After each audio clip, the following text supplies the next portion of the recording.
પછી શું લખ્યું છે? એટલે મેં કહ્યું ને કે આ જિનેન્દ્ર ભગવાનનો જે બ્રહ્મ ઉપદેશ છે એને તું આત્મસાત કરીશ ને, એ માર્ગે ચાલીશ તો ભવિષ્યમાં અનંત કાળ સુધી તારે દુઃખ નહીં જોવા. સાથે સાથે દુઃખ નહીં જોવામાં હવે તો નાસ્તિકી વાત છે. અસ્થિથી કહીએ તો પ્રતિ સમય, દરેક સમય દરેક જીવ સુખ શોધે છે. શું શોધે છે? સુખ. અને દુઃખથી ડરે છે.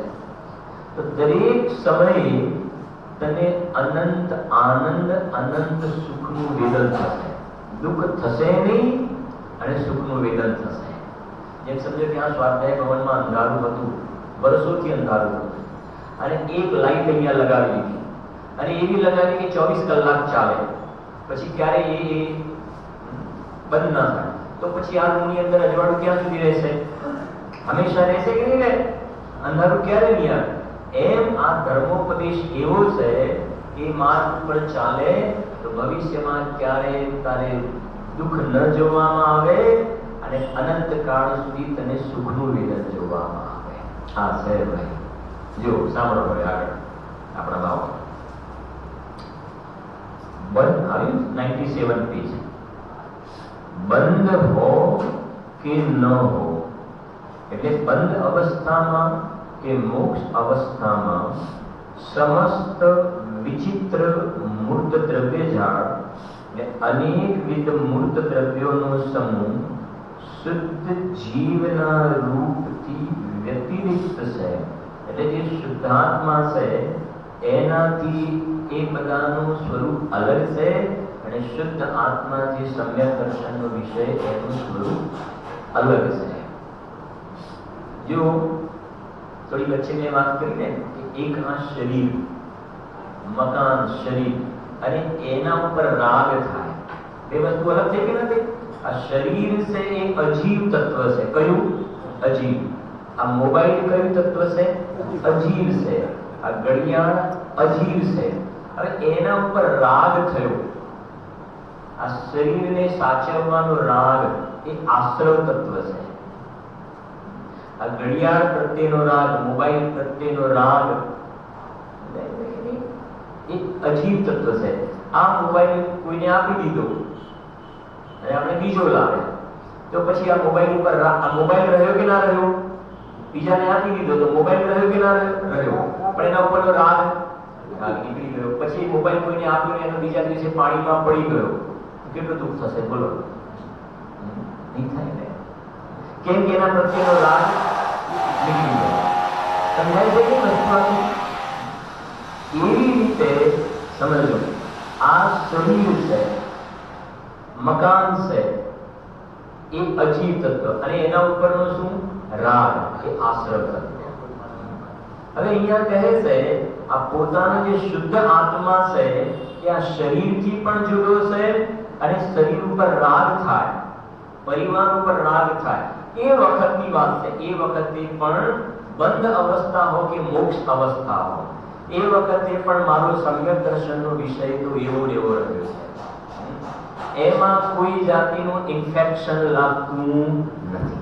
કોઈ પેશન્ટને મળવા જવાનું આઈસીયુમાં હોય અને કોઈ ડિસીઝથી પીડાય છે, મળવામાં જુઓ તો શું લગાવીને જવા દે છે? અંદર માસ્ક લગાવે. શેના માટે માસ્ક લગાવવામાં આવે છે? હા, ઇન્ફેક્શન ના લાગે. કોને ઇન્ફેક્શન ના લાગે? કોને ઇન્ફેક્શન ના લાગે? શા માટે માસ્ક? કોને ઇન્ફેક્શન કોને ના લાગે? બધા કહે છે કે ઇન્ફેક્શન ના લાગે, ના લાગે, પણ કોને? પેશન્ટને કે પોતાને? હા હા, હવે મારે જુદું કેવું છે એ તમે સંશોધન કરજો, કોને લાગે કોને ના લાગે. હવે એ કહે છે કે એ ઇન્ફેક્શન લાગે એટલે તમને આંખો આવી છે, આંખ આવે છે ને, એટલે આંખમાં, તો પછી તરત જ આપણે શું કરી લઈએ છીએ? ચશ્મા. દવા નાખી ચશ્મા. કેમ? સામે એની સાથે આપણે જોઈએ તો આપણને શું થાય? આપણી આંખ આવી જાય, ઇન્ફેક્શન લાગે.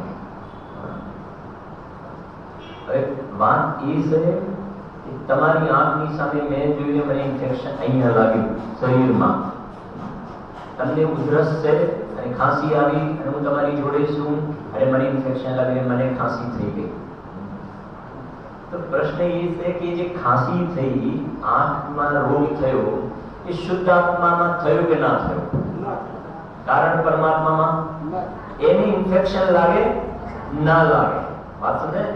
એને આ બહારનું વાયરલનું ઇન્ફેક્શન તો લાગતું નથી, સમજો, પણ અંદરમાં જે રાગ દ્વેષના પરિણામ થાય શરીરને પર, એનું પણ ઇન્ફેક્શન ભગવાન આત્માને લાગતું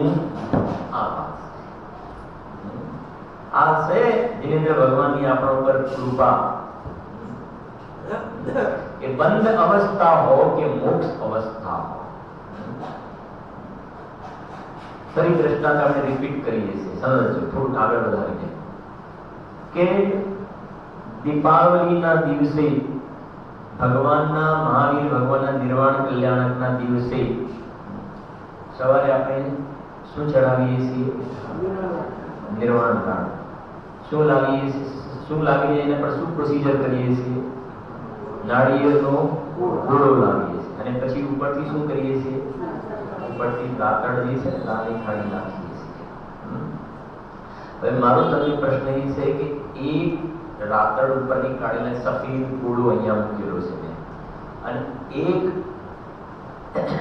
વેવિશાળ પ્રસંગે પેલું શ્રીફળ આપવામાં આવે ને આખું નાળિયેર, હા હા, તો એ જે નાળિયેર એ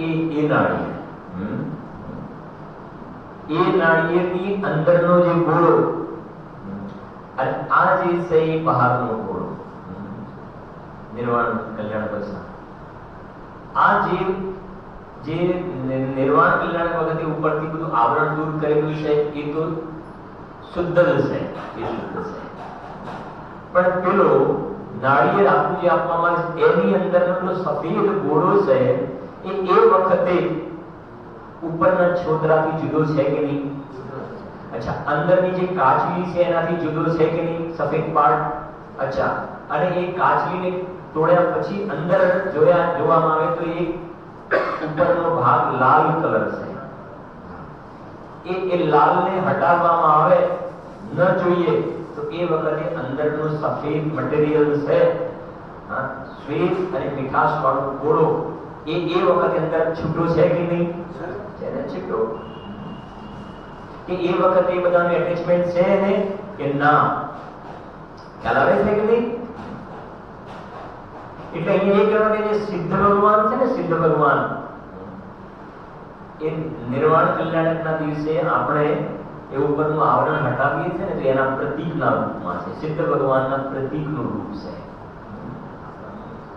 અને સામે અહીંયા કહે છે કે નાળિયેરની અંદર જે ગોળો છે એ વખતે પણ કેવું છે કે ઉપરના છોતરાને, કાચલીને કે લાલ કલરનો જે રાતળવાળો ભાગ છે એને સ્પર્શ કરતો નથી. વ્યતિરિક્ત શબ્દ એનાથી જુદો છે, એમાં ભગવાન એનાથી જુદો છે.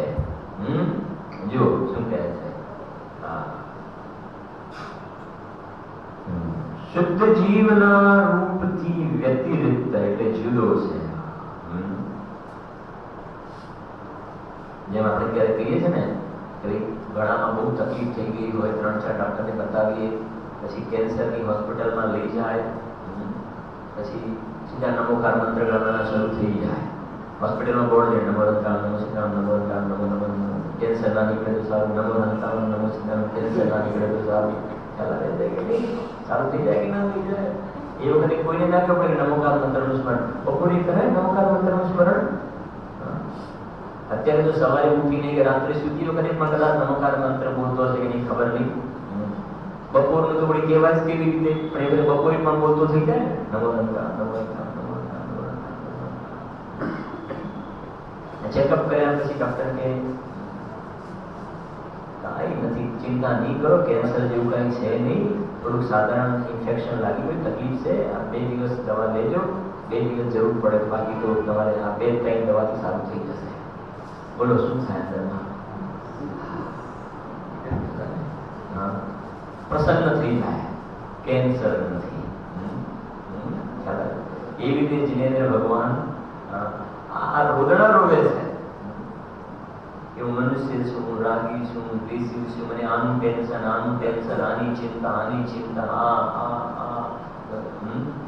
હજારો પ્રકારના માથા ઉપર બોજા લઈને ફરે છે ને. આ ગાથામાં કહે છે કે આ બધા જેના લક્ષિતની ટેન્શન છે એ પદાર્થો પણ તારાથી ભિન્ન છે, અને આ જે ટેન્શનના પરિણામ છે એ પણ તારાથી શું છે? ભિન્ન છે. એ પદાર્થોનો પણ તારામાં પ્રવેશ થયો નથી, અને એના લક્ષી જે ચિંતા થાય છે એનો પણ તારામાં પ્રવેશ નથી. તું તો એનાથી વ્યતિરિક્ત એટલે કે જુદો છે. તો જેમ ટેન્શન નથી તો કેવો ખુશ થઈ જાય છે, બસ એવી રીતે જેની અંદરમાં પ્રમોદ ભાવ આવે, જેમ સોગાનીજી સાહેબને આ વાત કરી કે જ્ઞાન અને રાગ જુદા છે, બસ. અને સોનગઢમાં સમિતિના રૂમમાં બેસી ગયા, આખી રાત જ્ઞાન અને રાગ જુદા છે, ભેદ વિજ્ઞાનનો અભ્યાસ કર્યો.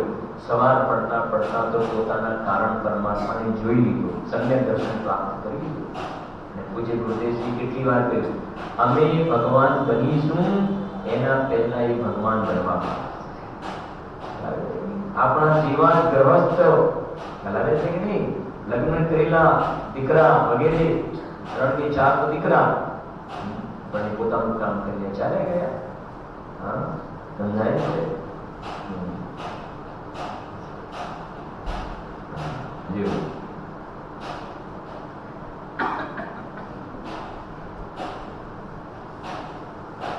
એનો અર્થ તમારા કરતા પહેલા મોક્ષે જવા વાળા છે, એનો મતલબ અહીંયાથી સ્વર્ગમાં ગયા.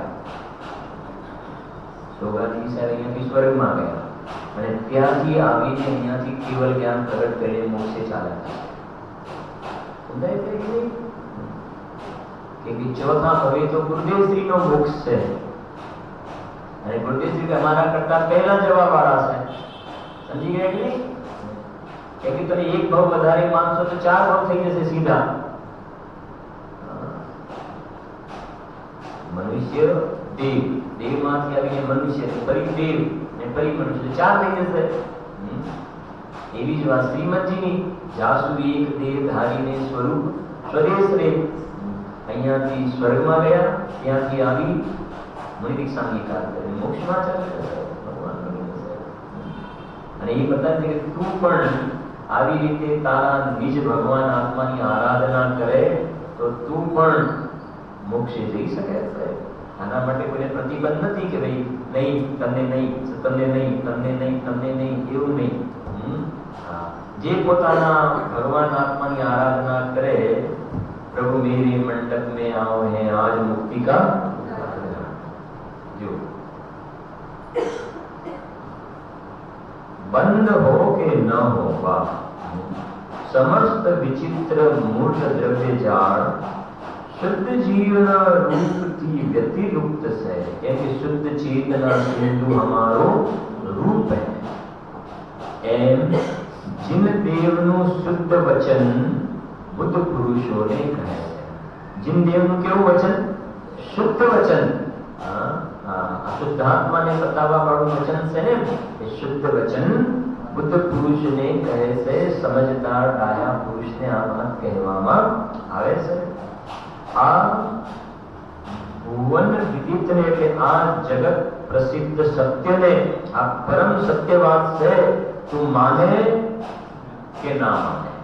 આ જગત પ્રસિદ્ધ સત્યને, એના માટે ગુરુદેવશ્રી કહેતા હતા, આજે માનો, કાલે માનો, ચાહે અનંત કાળ બાદ માનો, પણ આ વાતને સમજ્યા વગર સંસારથી છૂટવાનો બીજો કોઈ રસ્તો નથી. આ રિયલ ટ્રુથ છે. બીજો ગુરુદેવશ્રી કહે છે ને, સંસારમાં રખડવાના રસ્તા તો અનેક કયા છે. રખડવાના, નરકમાં જવું હોય તો આમ કરો, દેવમાં જવું હોય તો આમ, ત્રિયંશમાં જવું હોય આમ, રખડવાના રસ્તા અનેક છે. પણ છૂટવાનો રસ્તો એક છે કે આ પોતાનો શુદ્ધ જીવાસ્તિકા ત્યારેક ભાવ એની અનુભૂતિ કરવી સંસારથી છૂટવાનો ઉપાય છે.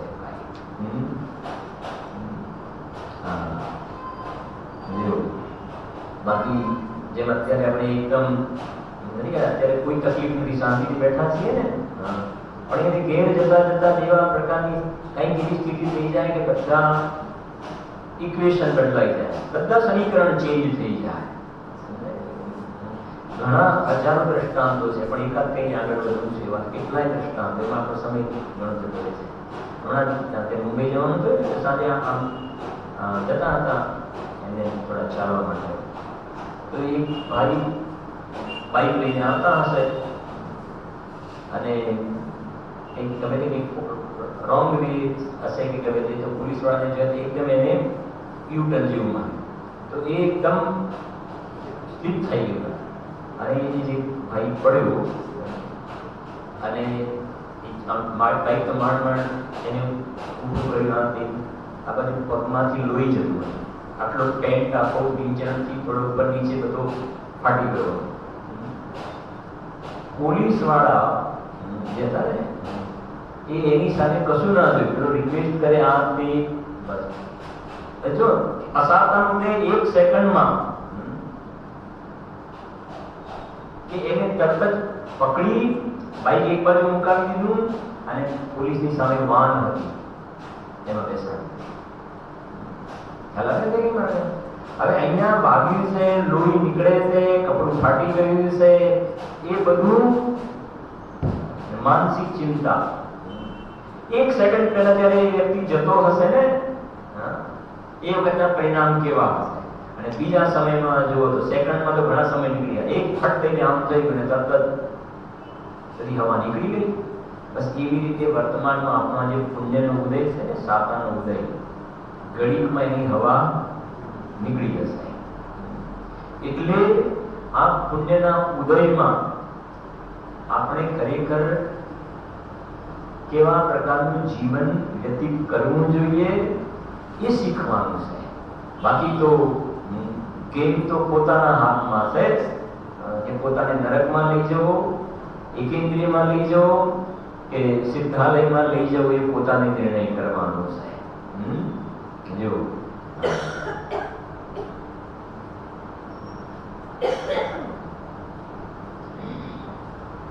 આપણા રખિયાલ વાળા છે ને શૈલેષભાઈ બલાડ રહે છે, અષ્ટાનિકામાં દેવલાની જવાનું બધા પરિવાર વાળા અને એમના ભાઈઓને બધા. આગળના 2 દિવસ પહેલા ફેક્ટરીમાં બેઠા હતા ને પેરાલિસિસ થઈ ગયો બ્રેઇનનો, નસ ફાટી ગઈ, આ બાજુનું અંગ રહી ગયું, બધું ટિકિટો બધું કેન્સલ. ગયા હતા મળવા માટે સમાચાર આવ્યા, દેવલાની ટિકિટો કેન્સલ, એની જગ્યાએ હોસ્પિટલના ડોક્ટરોને આ તે કે નહીં. મને લખી આમાં હિસ્ટોપેશમાં આ બીજાની આ સમજે છે કે બીજાની વિપત્તિ જોવે છે કે જો એને આમ થયું, એને આમ થયું, એને આમ થયું, પણ એ બોધપાઠ લેવાનું છે કે હું પણ લાઈનમાં ક્યુમાં ઊભો છું, કાલે મારે કોઈને કોઈ પ્રકારનો અસાતાનો ઉદય આવશે, કોલ લેટર પોસ્ટ થઈ ગયા. એટલે આને ખાધે પીધે સુખીને અમારે કોઈ તકલીફ નથી, એવા ભ્રમમાં રહેવાની રંચ માત્ર જરૂર નથી. જો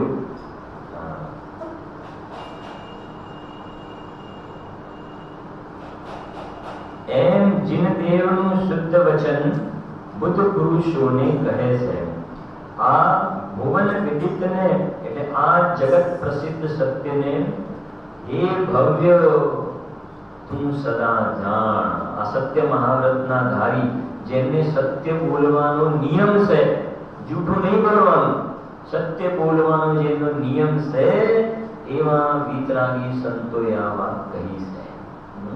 અરે તું માને તો શાબાશ, અને અજ્ઞાની મિથ્યા દ્રષ્ટિ પાગલ લોકોનું માને તો તારી હોનહાર ભલી હોનહાર નથી અમને દેખાતી.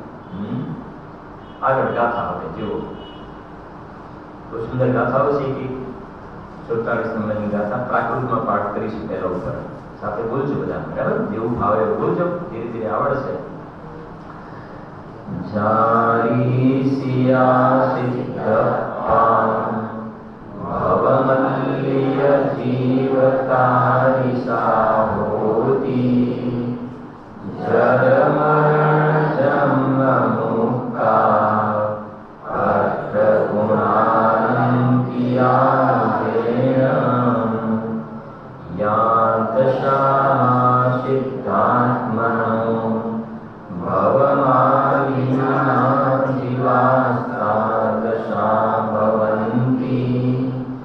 जरा मरण जन्म मुक्ता अष्टगुणालंकृताय। गुजराती। जीवा जीवो छे તેવા જીવો સંસારી છે, તેથી જન્મ મરણાદિન અષ્ટગુણ સંયુક્ત છે. છે ને એ ગાથાઓ ચડિયા હતી. હા, એમ કહેવાય પેલો મામાનું ઘર હોય અને પીરસવા વાળી માં હોય. મામાના ઘરે ગયા હોય અને પીરસવા વાળી માં હોય તો પછી છોકરાને કેવું પીરસે? હવે તો બધું ઓછું થઈ ગયું છે, પણ પહેલાનું છે ને જૂની કહેવત, મામાના ઘરે ગયો અને પછી પીરસવા માટે માં આવે તો રોટલીમાં ઘી કેટલું નાખશે? વધારે નાખશે ને. શીરો ક્યાં તે બીજું કઈ હશે ને. તો કહેવાનો ભાવાર્થ મામાનું ઘરને પીરસવા વાળી માં એટલે પછી એમાં શું જોવાનું હોય? શું જોવાનું? એમ આ ગાથાઓ એવી છે. નિયમસાર માને મામાનું ઘર અને એમાં શુદ્ધ ભાવ અધિકાર માને પીરસવા વાળી માં. જો જેવા જીવો છે સિદ્ધિગત,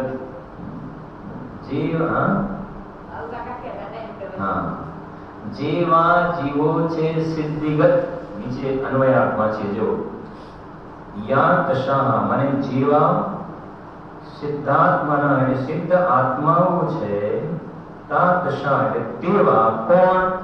તો શબ્દ જો ભવમ આલીના જીવા એટલે ભવલીન. ભવલીન નો અર્થ કૌંસમાં શું કર્યો? સંસાર.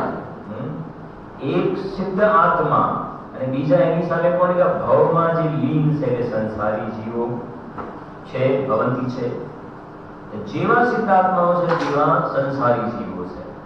જેથી તે સંસારી જીવો સિદ્ધ આત્માઓની માફક જરા મરણ જન્મ મુક્તા એટલે જન્મ જરા મરણથી રહિત, એટલે સિદ્ધ ભગવાન જેમ જન્મ જરા મરણથી રહિત છે ને એવી રીતે ભવલીન એટલે સંસારી જીવો પણ જન્મ જરા અને મરણથી શું છે? અને એ નાસ્તિથી વાત નેગેટિવ. પોઝિટિવમાં જોઈએ તો આ આત્મા કેવો છે? 8 ગુણોથી અલંકૃત છે. જેમ શરીરને બધા આભૂષણ વડે અલંકારિત કરવામાં આવે, શણગારવામાં આવે, એમ આ શુદ્ધ આત્મા સિદ્ધ ભગવાન જેમ 8 ગુણોથી શોભાયમાન છે એવી રીતે દરેક જીવનો આ કારણ પરમાત્મા વર્તમાનમાં જન્મ જરા મરણથી રહિત છે અને 8 ગુણોથી શોભાયમાન છે. ખાલી કહીને આ મારા વખાણ કરવામાં આવે છે, મારા વખાણ. જેમ આપણે ક્યારેક કહીએ છીએ ને કોઈ સભા ભરાયેલી હોય એમાં કોઈ વ્યક્તિના મારા પ્રત્યે બધા વખાણ કરતા હોય તો જેના વખાણ કરવામાં એ વ્યક્તિ બેઠેલી હશે તો એને ઊંઘ આવશે એ વખતે? કેમ ઊંઘ ના આવે? બોલો, કેમ ઊંઘ ના આવે? કેમ? કેમ કે આજે બધા બોલે છે, કોના વિશે બોલે છે? મારા વખાણ કરે છે ને. મારા વખાણ. એવી રીતે હું નિજ કારણ પરમાત્મા છું, હું શુદ્ધ જીવાતીત. અને જિનેન્દ્ર ભગવાન આ દેવ શાસ્ત્ર ગુરુ જીનવાણી માતા મારા શું કરે છે? વખાણ. મારા વખાણ કરવામાં આવે છે. તો પછી એમાં ઊંઘની વાત તો હોય જ નહીં, નિંદ્રાની વાત તો ના હોય, પણ એની અંદર એક વખાણ ચાલતો હોય એની અંદરમાં કેવી રીતે સાંભળે? ધ્યાનથી સાંભળે. એ વખતે કોઈનો ફોન આવે તો શું કહે છે? પ્રસન્ન ચિત્તથી સાંભળશે કે નહીં? મારા વખાણ કરો. એવી રીતે ઇન્દ્રો 100 ઇન્દ્રો અને ગણધરોની હાજરીમાં તારા વખાણ કર્યા છે. બરાબર કે ભાઈ આવા 10 મોટી સેલિબ્રિટીની હાજરીમાં મારા વખાણ કરવામાં. એનું પણ માપ કરે. તો મારા વખાણ અને 10 સેલિબ્રિટીની હાજરીમાં એવી રીતે 100 ઇન્દ્રો અને ગણધર દેવ, અસંખ્ય દેવો, સમૂહ શરણમાં તો 8 સભા તો દેવ અને દેવીઓની છે 12માંથી. એ દેવોની હાજરીમાં જિનેન્દ્ર ભગવાને તારા વખાણ કર્યા. એ તો નિર્ગ્રંથ છો, નિર્દંડ છો, નિરાગ છો, નિષ્કામ છો, નિર્મૂળ છો, નિરંજન છો, નિર્વિકલ્પ છો, જન્મ જરા મરણથી રહિત છો, 8 ગુણોથી અલંકૃત છો. રોજ કહે છે ને, નોટ ભરાઈ જવી જોઈએ. આપણે જે લખીએ છીએ ને, દુકાનના પાપના ચોપડા તો બહુ ભર્યા. હા, હું આવું છું, હું આવું છું, હું આવું છું, મેં જ્ઞાનાનંદ છું, હું આવું છું. એમાંથી બોલે છે ને, વ્યતિરિક્તની વાત આવી ને, વ્યતિરિક્તની ઉપર મેં જ્ઞાનાનંદ સ્વભાવી હું, મેં જ્ઞાનાનંદ સ્વભાવી. પછી શું બોલો છો? मैं हूँ अपने में स्वयं पूर्ण, पर कि मुझ में कुछ गंध नहीं. मैं हूँ अपने में स्वयं पूर्ण, एक कारण पर कि मुझ में कुछ गंध नहीं. એનાથી વ્યતિરિક્ત શું? मैं रसया रूपी अस्पर्शी पर से कुछ भी संबंध नहीं. એમાં આગળ જતા બોલીએ, मैं रंग राग से भिन्न भेद से भीने भिन्न निराला हूँ. જો તો ખરા, ગુરુદેવજી ઘણી વાર વખાણ કર્યા. मैं रंग, રંગ એટલે આ શરીર, ઉદ્ગલ, અને રાગ એટલે શરીર અને મકાન પ્રત્યેનો રાગ. मैं रंग राग से भिन्न भेद से भीने भिन्न निराला. ભિન્ન એનાથી ભિન્ન એટલે વ્યતિરિક્ત, નિરાલા. ગુણભેદ પર્યાયના ભેદથી ભિન્ન શું? આવું છું ભાઈ. माने तो तारा बेड़ा पाल से एक समय की कमाई अनंत काल खाएगा. हाँ बोलिए, क्षण भर निज रस को, बस क्षण भर, एक समय ની કમાઈ અનંત કાળ છે, તારે નહીં જોવું પડે. અને એ કમાણી ના કરી तो बड़ा सीधा है, अनंत काल की कमाई एक समय में कमाएगा. અપૂર્વના પુણ્ય છે ને, આગળના કેટલાય ભવોના પુણ્ય, ગયા ભવનું પુણ્ય હવે જરૂરી નથી, આગળના કેટલાય ભવનું પણ અત્યારે પુણ્ય હોય, પણ એ પાપમાં આખું જીવન વ્યતીત કરીને તો અનંત કાલ કી કમાઈ. અહીંયાથી કોઈ પ્રમાણે પૃથ્વીના જલકાય કેન્દ્રીયમાં જન્મ થઈ ગયો તો આ બધી પુણ્ય અનંત કાલ કી કમાઈ એક સમય में कमाएगा. ચાલો ઇસ ક્યાં સંસારમાં રખડવા માટે. બોલે કે ના 2 અબજ 40 કરોડ શાંતિલાલ ખુશાલ એ વખતના 2 અબજ 40 કરોડ ગોવા 2 અબજ 40 કરોડ 240 કરોડ અને પોતાની પત્નીની ખબર જોવા માટે આવ્યા મુંબઈ. અને એમને દુખવા કે અહીંયા દુખે છે બસ તરત દેહ છૂટી ગયો. ત્યારે ગુરુદેવ ગયા રખડવા માટે. રખડવા એટલે સમજી ગયા ને, 84 લાખ ગતિમાં 2 અબજ 40 કરોડ તો અહીંયા પડ્યા ગયા રખડવા માટે.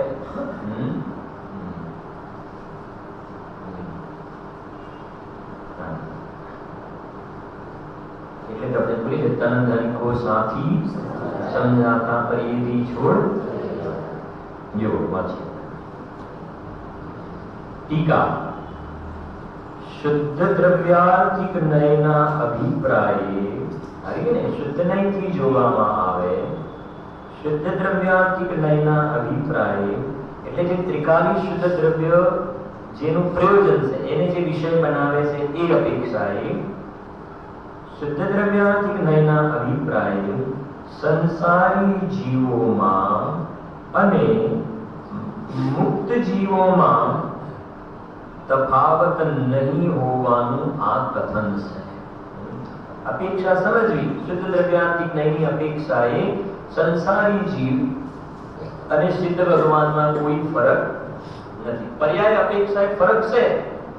પર્યાય અપેક્ષાએ ફરક છે કે પર્યાયમાં આને મિથ્યા દર્શન છે, જ્યારે એ સિદ્ધ થઈ ગયા કે પર્યાય અપેક્ષાએ અંતર. ફરીથી દૃષ્ટાંતે સમજો. એ જ નાળિયેર વાળું નાળિયેર, એ નાળિયેરનો ગોળો ખોલેલો છે એકદમ સફેદ, અને બીજો એ વખતે નાળિયેર આખું પેક છે. હવે બંનેને દ્રવ્ય તરફથી જો સ્વભાવથી, આ પણ શુદ્ધ છે ને પેલું પણ કેવું છે? શુદ્ધ. આ નાળિયેરનો ગોળો ખોલેલો છે ને, એ તો પર્યાયમાં પણ શુદ્ધ છે. પર્યાયમાં પણ સફેદ પર્યાયમાં. જ્યારે પેલો જે છે ને એ પર્યાયમાં જોવો તો ઉપર આખું છોતરાને બધું કાચની બધું લાગેલું છે. તો પર્યાય અપેક્ષાએ બે સરખા નથી, પણ એ કહે છે કે દ્રવ્ય અપેક્ષાએ જોવામાં આવે તો જે આ મીઠો છે ને પર્યાયમાં, એવો ત્યાં પેલો દ્રવ્યનો સ્વભાવ પણ કેવો છે? સમાન છે. એ દ્રવ્ય અપેક્ષાએ શું છે? સમાન છે. શુદ્ધ દ્રવ્યાંતિક નહીંથી જોવામાં આવે તો કહે છે કે જેવો આ ગોળો છે એવો જ આ નાળિયેરની અંદર એવો ગોળો છે. શુદ્ધ નહીંથી તમે ત્યાં જુઓ તો, પર્યાય અપેક્ષાએ જુઓ તો આખું નાળિયેર અલગ વાત છે. સમજવી પડે કે વસ્તુને જરા શાંતિ. પછી લઈશું આપણે આગળની ચર્ચા થોડી હજુ. અને સિવાય જ્યાં જ્યાં જે યોગ્ય છે ત્યાં સમજવું. તે દ્રવ્ય અપેક્ષા કે પર્યાય અપેક્ષા એની વસ્તુ બરાબર સમજવી જોઈએ આપણે. જેમ તલ હોય ને, તલ, સિંગદાણા. તો સિંગદાણા જે છે એમાં તેલ હોય કે ના હોય? હોય ને તેલ. તો એમાંથી તેલ નીકળવાની શક્તિ છે. શક્તિ છે ને. હવે એ કેમ કે એ સિંગદાણાની જગ્યાએ એવા નાના નાના કાકડા હોય એમાં તેલ નીકળે, કેમ કે એમાં શક્તિ નથી. તો શક્તિ અપેક્ષાએ ત્યાં સમજવું જોઈએ. પછી એને તમારે પૂરી તળવી હોય એ વખતે સિંગદાણાની કડાઈ ભરી કરે પછી એમાં પૂરી મૂકવામાં આવે તો તળાય ના? તળાય. એ તો શક્તિ અપેક્ષાએ તેલ છે. પછી એમાંથી પ્રોસીજર કરીને તેલ કાઢવામાં, એ પર્યાયમાં તેલ નીકળી જાય કે નહીં? પણ એવું કહ્યું છે ને કે જે કડાઈમાં તેલ છે, આ સિંગ તેલના તમારા ડબ્બા હોય એમાં જે તેલ છે ને એવું જ તેલ શેમાં છે? સિંગદાણામાં. તેલ નીકળીને બહાર આવે આવું જ તેલ આ દાણામાં. સમજી ગયા ને? તો આ વ્યક્ત છે અને પેલું શક્તિ રૂપ છે અંદરમાં. અને આ જે તેલ નીકળ્યું અને સિંગદાણામાં તેલ છે, એમાં ફરક છે કોઈ? એમાં કોઈ ફરક નથી. એમાં કોઈ ફરક નથી. સમજાય છે? એ કહેવા માંગે છે આ તેલ નીકળી ગયું સિદ્ધ ભગવાન એવા છે. સિદ્ધ ભગવાન. અને સંસારી જીવો કોના જેવા છે? સિંગદાણા જેવા.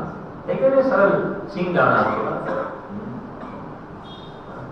તો પેલું તો તેલ નીકળેલું છે, સિદ્ધ થઈ ગયા. હવે વર્તમાનમાં સંસાર અપેક્ષાએ તો પોતે દુખી છે, એની જગ્યાએ પર્યાયમાં પણ પોતાને સિદ્ધ ભગવાન જેવું, તો એવું તો ના મનાય ને.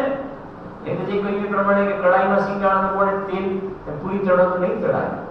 એમ તું એમ માની કે નહીં હું તો વર્તમાનમાં સિદ્ધ જેવો શુદ્ધ છું, પર્યાયમાં પણ તો દુખી છે અને વધારે દુખી થઈ શકાય. શુદ્ધ દ્રવ્યાંતિકના અભિપ્રાય સંસારી જીવોમાં અને મુક્ત જીવોમાં તફાવત નહીં હોવાનું આ કથન છે. આગળ ટીકા. જે કોઈ અતિ આસન્ન ભવ્ય જીવો થયા. શું કહ્યું? જે કોઈ અતિ આસન્ન ભવ્ય જીવો થયા. આ ભવ્ય એટલે શું? જેમાં ભગવાન બનવાની લાયકાત છે એ ભવ્ય કહેવાય. જીવો સંસારમાં જેટલા છે ને એ બધા જીવોમાં ભગવાન બનવાની લાયકાત નથી. સંસારમાં એવા કેટલાય જીવો છે કે ભવિષ્યમાં ક્યારે ભગવાન નહીં બની શકે, જેને અભવ્ય કહેવાય છે. જેને આપણે દ્રષ્ટાંત સમજે, કોરડું મગ હોય ને, મગ એટલે ગેસમાં 8-10 સીટી વગાડો મગ ચડવા માટે, તો 8 કે 10 સીટી વગાડીને મગ ચડી ગયા, પણ અમુક મગ જે છે ને એ નથી ચડતા. એવા એ મગને કયા કહીએ છીએ આપણે? કોરડું મગ કહીએ છીએ ને. એવી રીતે સંસારમાં એવા પણ કેટલાય જીવો છે કે એમનો ક્યારેય મોક્ષ નહીં થાય. એ અભવ્ય જીવ છે, એ ભગવાન નહીં બને. સમજો. અને એવા એના કરતા પણ ઘણા બધા જીવો છે કે જે ભગવાન બનશે, ભગવાન બનવાની લાયકાત વાળા, એને ભવ્ય કહેવાય. અને એ ભવ્યમાં આસન્ન ભવ્ય, આસન્ન એટલે નજીક, નજીકમાં ભગવાન બનવા વાળા, અને અતિ આસન્ન, આસન્ન આગળ અતિ આસન્ન એટલે એકદમ જલ્દીથી એકદમ નજીક પડે ભગવાન બનવા વાળા. આ એની વાત છે. સમજી ગયા ને આખી વાત? વાંચીએ સર જો.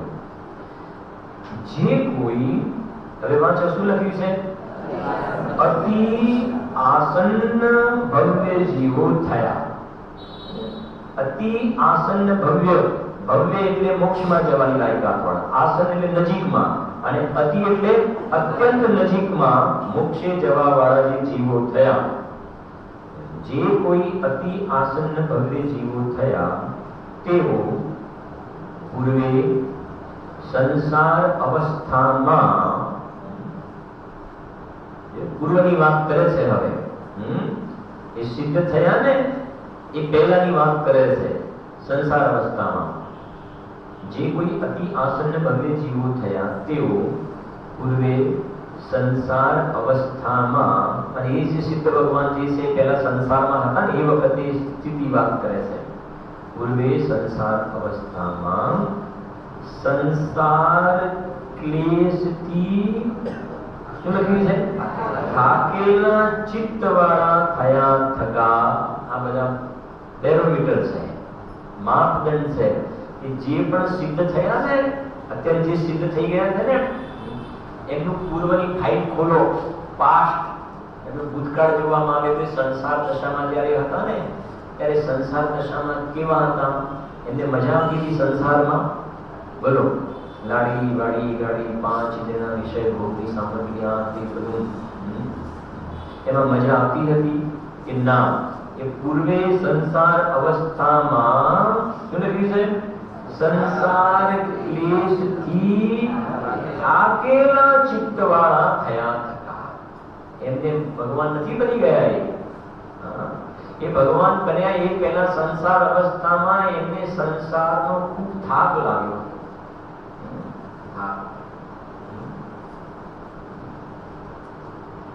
ये बेंसी का मतलब बोल से ने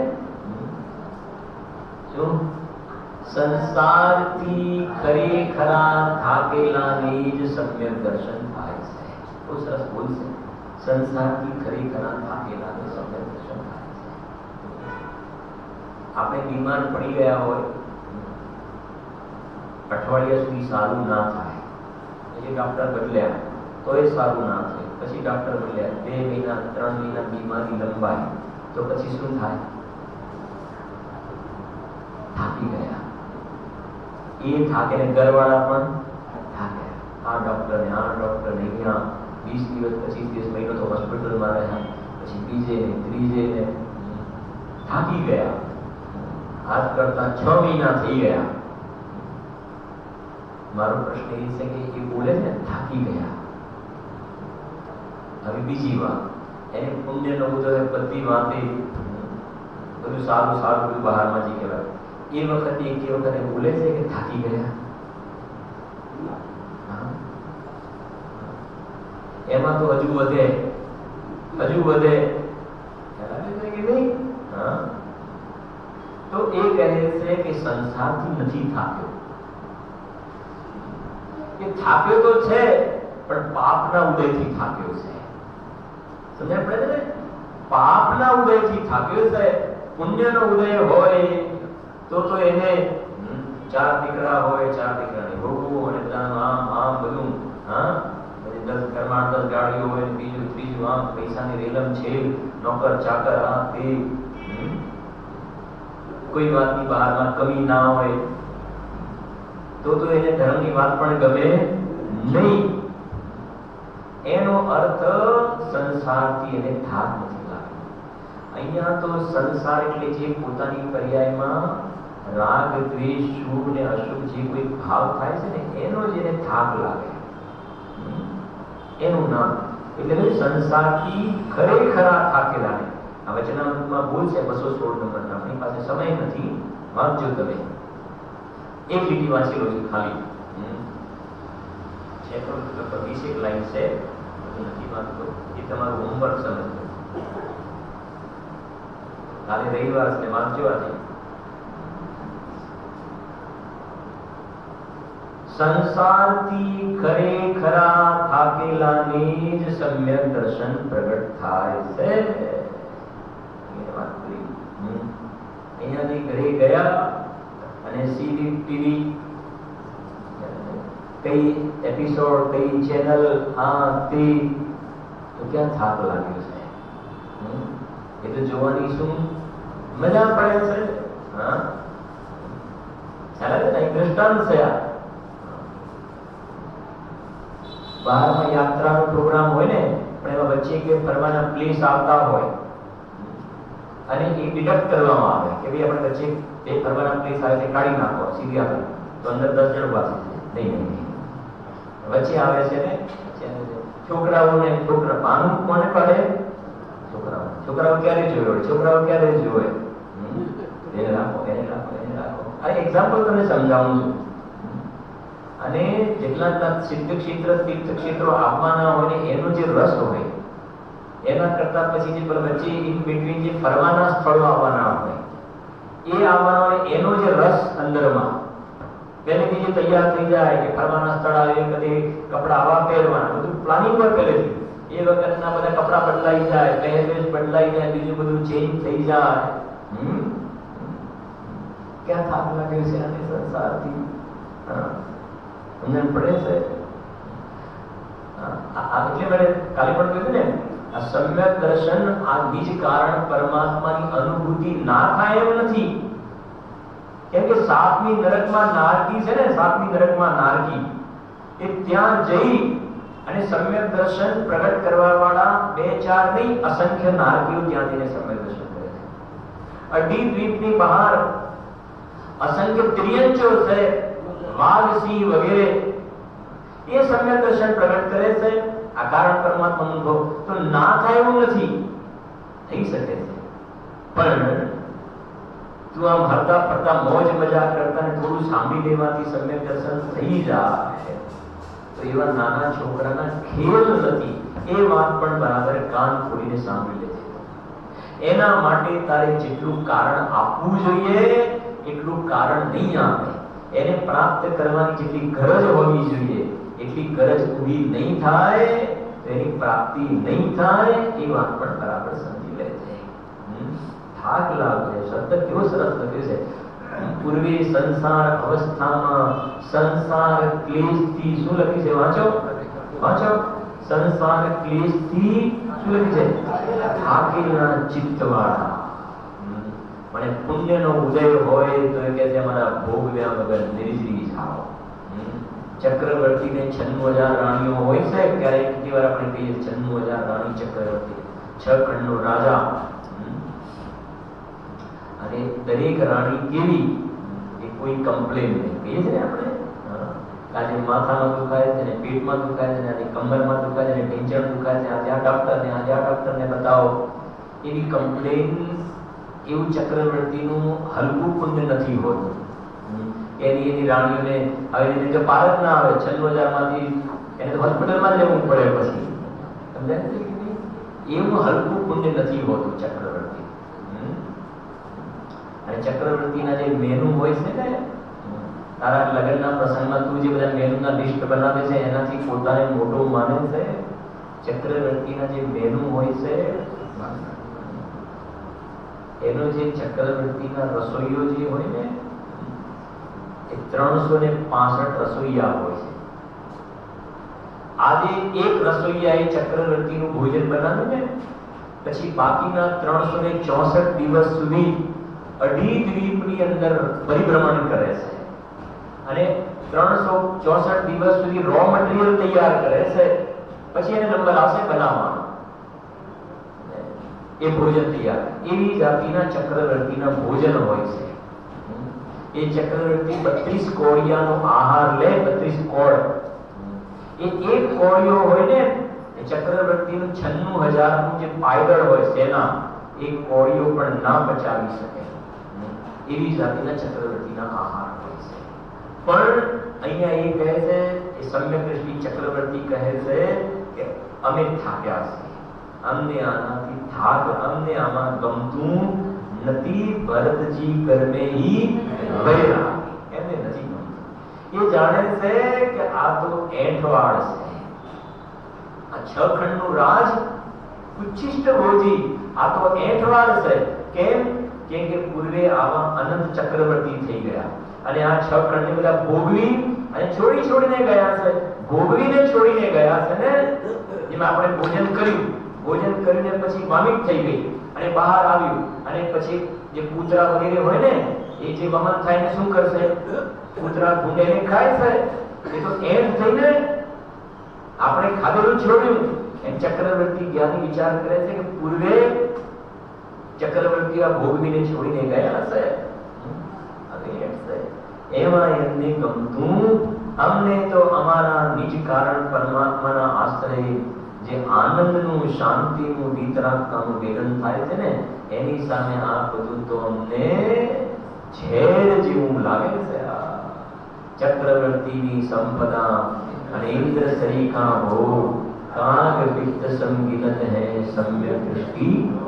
એવી રીતે છે વિશેષ છે.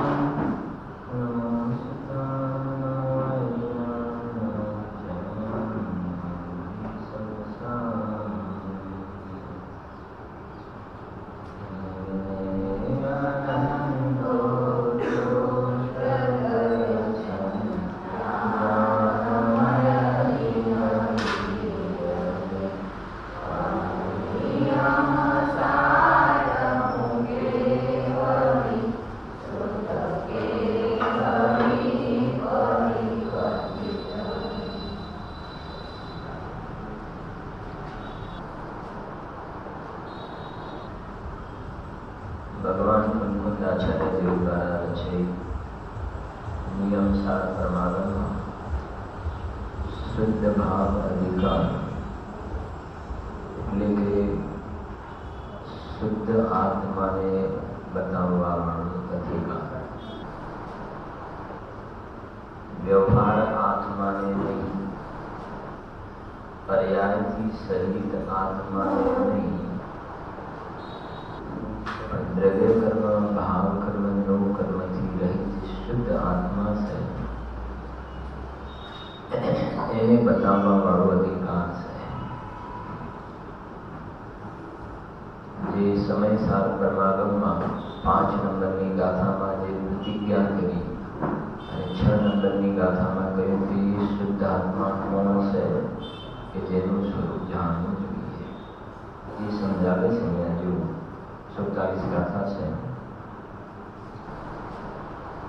97 પેજ. જેવા જીવો છે સિદ્ધગત, એવા જીવો સંસારી છે.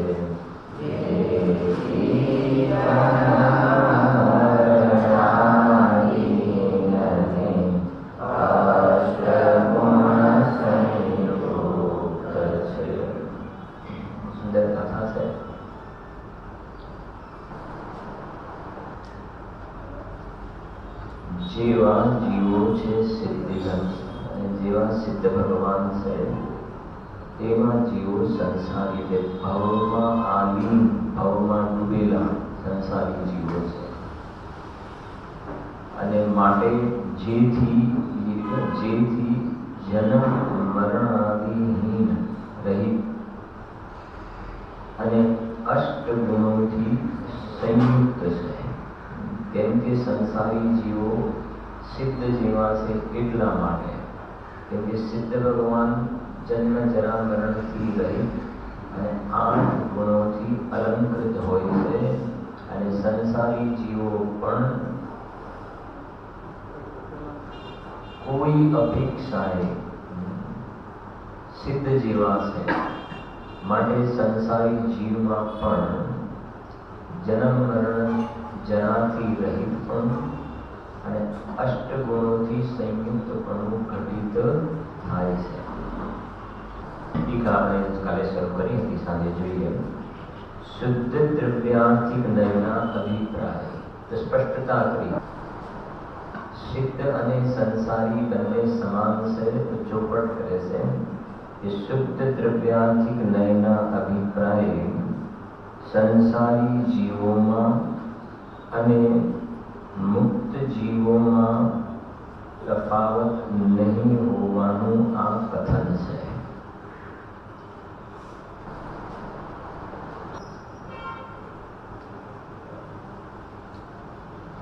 આગળ જે કોઈ અતિ આસન્ન ભવ્ય જીવો થયા તેઓ પૂર્વે સંસાર અવસ્થામાં સંસાર ક્લેશથી થાકેલા ચિત્તવાળા થયા થતા સહજ વૈરાગ્ય પરાયણ થવાથી દ્રવ્ય ભાવયુગને ધારણ કરીને પરમ ગુરુના પ્રસાદથી પ્રાપ્ત કરેલા પરમાગમના અભ્યાસ વડે સિદ્ધ ક્ષેત્રને પામીને અવ્યામાન સકલ વિમલ કેવલ જ્ઞાન કેવલ દર્શન કેવળ સુખ કેવળ વિયુક્ત સિદ્ધાત્માઓ થઈ ગયા કે જે સિદ્ધાત્માઓ કાર્ય સમય સારરૂપ છે, કાર્ય શુદ્ધ છે, એટલે પૂર્ણ વિરામ આવે. બરાબર છે. આ પછી સંસારી જીવોની વાત કરશે. અત્યારે જે આપણે 4-5 લીટી જે વાંચી ને 5 લીટીનો સ્વાધ્યાય કર્યો એ કાર્ય શુદ્ધ જીવની વાત કરી, સિદ્ધ ભગવાનની વાત કરી, કાર્ય શુદ્ધ જીવની વાત કરી, કાર્ય સમય સારની વાત કરી. કે કેવા છે સિદ્ધ ભગવાન? તો એ કાર્ય સમય સારનું સ્વરૂપ શું છે? તો ભૂતકાળથી વાત ઉઠાવી. એ સિદ્ધ ભગવાન કેવા છે? તો આગળની પણ એમની વાત કરી કેવી રીતે થયા. સમજાય છે કે એ સિદ્ધ થયા ને એ પહેલા એમની પરિણતિ કેવા પ્રકારની હતી,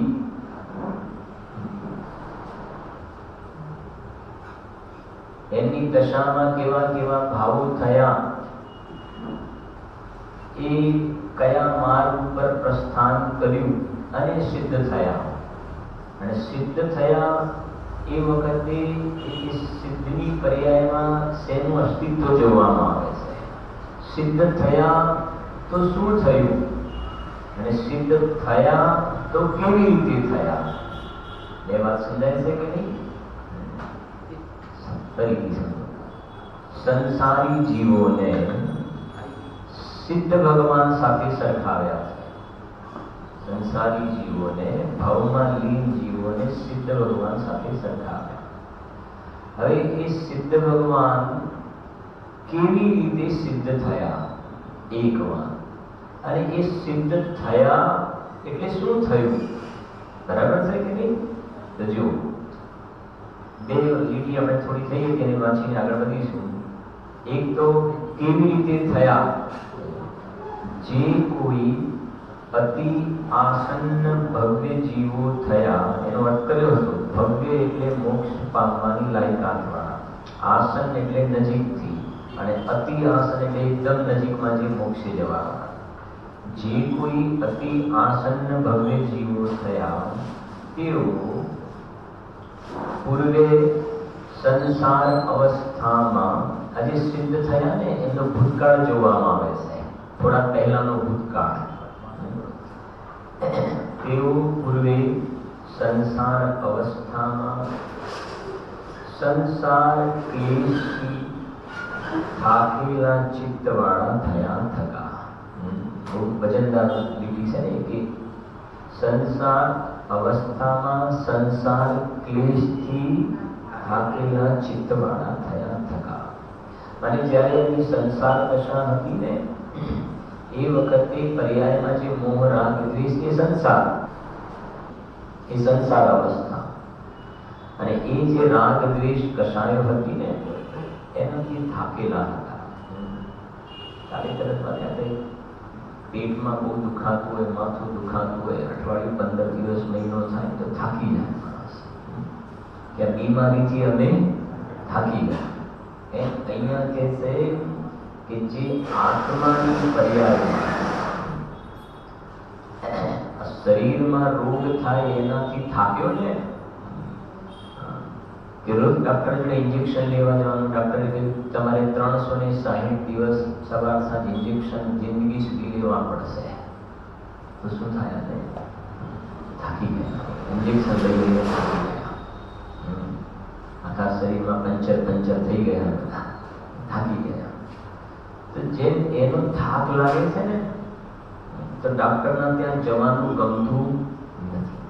તો ખરી વાત તો એ છે સંસારથી થાક્યો ક્યારે કહેવાય કે પોતાના આત્માની પર્યાયમાં, શરીરમાં નહીં, આત્માના જે પરદ્રવ્યના લક્ષ્ય જે રાગ દ્વેષ કષાયોના પરિણામ થાય છે એ રાગ દ્વેષથી થાકી જાય એનો મોક્ષ થાય છે. સમજાય છે કે નહીં? જેને બહારમાં મજા પડે છે એનો મોક્ષ ક્યાંથી થશે? જો સંસાર ક્લેશથી થાકેલા ચિત્તવાળા થયા થકા સહજ વૈરાગ્ય પરાયણ થવાથી, કેવા શબ્દ મૂક્યા છે? સહજ વૈરાગ્ય પરાયણ થવાથી. સહજ વૈરાગ્ય, સ્મશાન વૈરાગ્ય નહીં, સહજ વૈરાગ્ય. અંદરમાં ભગવાન આત્માનો અનુભવ થયો અને અતિન્દ્રિય આનંદનો જે રસાસ્વાદ આવ્યો તો એને હવે આ રાગ દ્વેષના પરિણામ થાય એમાં એને ગમતું જ નથી. જબ નિજ આત્મ અનુભવ આવે તબ ઓર કછું ન સુહાવે. સહેજ નથી ગમતું ત્યાં. સહજ વૈરાગ્ય પરાયણ થવાથી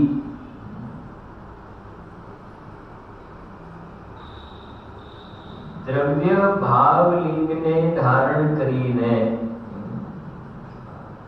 સહજ વૈરાગ્ય પરાયણ એટલે આપણે ક્યારેક દ્રષ્ટાંતથી સમજીએ પણ છીએ કે જેમ સમજો કે જે મુંબઈની જે હાફૂસ કેરી હોય છે ને, હવે એ વારંવાર જે ખાતો હોય, હંમેશા એ ખાતો હોય અને પછી બદામ કેરીનો રસ એને આપવામાં આવે તો એને નહીં ભાવે. કેમ? કેમ કે ઊંચા પ્રકારની કેરીનો રસ ખાધો ને એટલે આ કદાચ એને ખાવું પડે તો પણ ભાવશે નહીં. આ દ્રષ્ટાંત છે. એવી રીતે આત્માના આશ્રય જે આનંદનો સ્વાદ આવ્યો ને, સ્વાદ આવ્યો, હવે એ સ્વાદ આવે એટલે પછી બહારના જે 5 ઇન્દ્રિયના ભોગ તરફ જે લક્ષ્ય જાય ને, અને એ જે રાગ થાય એ બદામ કેરીના, સમજી ગયા ને, એ નહીં ભાવે, એને ત્યાં ગમતું નથી. એનું નામ છે કે સહજ વૈરાગ્ય. આ તો દ્રષ્ટાંત સમજાય ને, એ રીતે આત્માના આનંદનો સ્વાદ આવ્યો તો પછી એને ચક્રવર્તીને હજારો રાણીઓ હોય, સૌધર્મ ઇન્દ્રને ઊંચા પ્રકારના ભોગની સામગ્રી હોય, પણ એ ચક્રવર્તી અને સૌધર્મ ઇન્દ્ર સમ્યક દૃષ્ટિ છે એમને જે આત્માની અનુભૂતિ થઈ અને નિર્વિકલ્પ આનંદનો સ્વાદ આવ્યો, તો એમને પછી એ બહારમાં ગમતું નથી. ગુરુદેવના શબ્દોમાં કહીએ તો એ બધા ભોગ કેવા લાગે છે કે એક ગધેડું મરી ગયું હોય અને 7 દિવસ સુધી રોડ ઉપર મરેલું પડ્યું હોય ને જે ગંધ મારે, એની માથું ફાટી જાય, ગંધ મારે, ત્યાં જેમ જોવાનું ના ગમે એવી રીતે સમ્યક દ્રષ્ટિ જીવને બહારમાં પુણ્યના ઊંચા પ્રકારના પુણ્યના ઉદય હોય તો પણ એની સામે જોવાનું એમને ગમતું નથી. કેમ કે એ બાજુ જોઈએ તો રાગ થાય છે અને રાગ અમને આગ સમાન લાગે છે. કહ્યું ને છડાણામાં, યહ રાગ આગ છે. સમજાય છે કે નહીં? એટલે મહત્વની વાત એ છે કે કાલે સાંજે વચનામૃતમાંથી જોયું કે સંસારથી ખરેખરા થાકેલા, ખરેખરા શબ્દ છે ને વજનવાળો. અજ્ઞાની જીવને તો ઊંચા પ્રકારના પુણ્યની સામગ્રી મળે તો ત્યાંથી એને બહાર નીકળવું મુશ્કેલ પડી જાય. જે પેલો જડો હોય ને, જડો ત્યાં શરીર ઉપર ગંદુ લોહી હોય ને, ત્યાં મૂક્યું હોય ને તો ચોંટે ને તો એનું શરીર ફાટી જાય તો પણ નીકળે નહીં ત્યાંથી, ગંદુ લોહી ચૂસવામાં મગ્ન હોય. એમ અજ્ઞાની મિથ્યા દ્રષ્ટિ જીવ આ બહારના ભોગ સામગ્રીને ભોગવવામાં એવું મગ્ન છે કે એના પ્રાણ છૂટી જાય છે અને જીવ ખોટી ગતિમાં રખડવા ચાલી જાય છે. એને ત્યાં ગમે છે, જેના માટે પૂજામાં બોલે છે કે જબ જગ વિષયો મેં રચ પચ કર. એ અજ્ઞાની વાત સમજાય છે કે નહીં?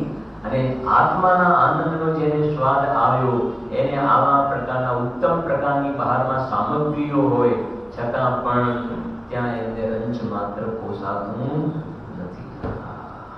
આ છે એવું તો શું હશે આત્મામાં, કે આવા બહારના ઊંચા પ્રકારના ભોગ હોય તો પણ એના પ્રત્યે ઉદાસીનતા. જેવું આમાં એક કલશમાં છે, બહુ સુંદર વાત છે કે જેમ અમૃતના આસ્વાદી દેવને સ્વયમેવ અન્ય ભોજન રૂચતા નથી. કાઢો 184 પેજ છે.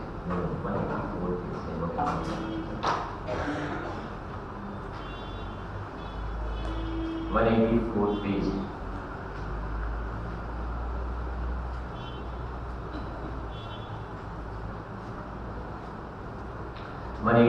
પેજ સીધું કૌંસમાંથી વાંચ્યું છું. 185 પેજ પર કૌંસમાં છે, બીજી લાઈન ઉપર મળ્યું. મેં એટલા માટે પેજ થોડું કઢાવી છે કે મારે બીજી વાત કહેવાનો પણ સાથે ભાવ છે. જેમ અમૃત ભોજનના સ્વાદને જાણીને દેવોનું દિલ મળ્યું કે ના મળ્યું?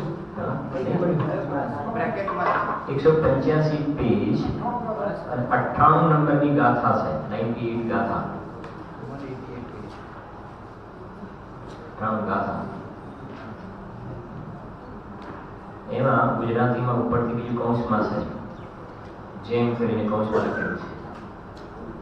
98 ગાથા મળી ગઈ. 100 અને કળશ 130 છે. 130 નંબરનો કળશ છે. 130 નંબરના કળશમાં કૌંસમાં જુઓ, 130 નંબરના કળશમાં 5-6 લાઈનો છે. 130 નંબરનો ગાથાની કળશ મળી કે ના મળી?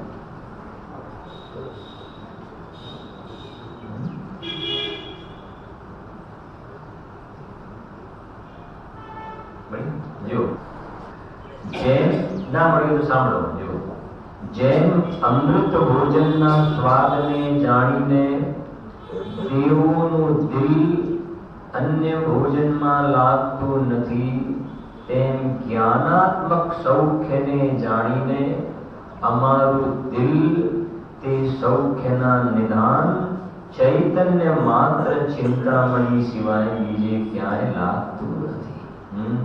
એક ગાથા, એક કલશ અર્ઘ સમર્પિત કરવા જેવા કલશ છે કે નહીં? કેટલા ઊંચા કલશ છે. શું કહે છે અહીંયા? દેવોને યાદ કરે ને કે અને અમૃતને યાદ કર્યું. કેમ કે દેવોને ભૂખ લાગે તો કંઠમાંથી અમૃત જરી જાય અને એ દેવોને એ અમૃતના આસ્વાદી દેવને સ્વયમેવ અન્ય ભોજન રૂચતા નથી. એ દેવોને આપણા મનુષ્ય લોકના આ 5 પકવાન અને 50 પ્રકારના ફરસાણ, નમકીન, શાકભાજી, સલાડ, એ બધી ચીજ વસ્તુઓ દેવોની આગળ મૂકવામાં આવે તો દેવોને ભાવે એ બધું. ઉત્તમ પ્રકારના જે મેનુ કહેવાય ને 7 સ્ટારના, હવે એ બધા ઉત્તમ પ્રકારે ચક્રવર્તીના ભોજન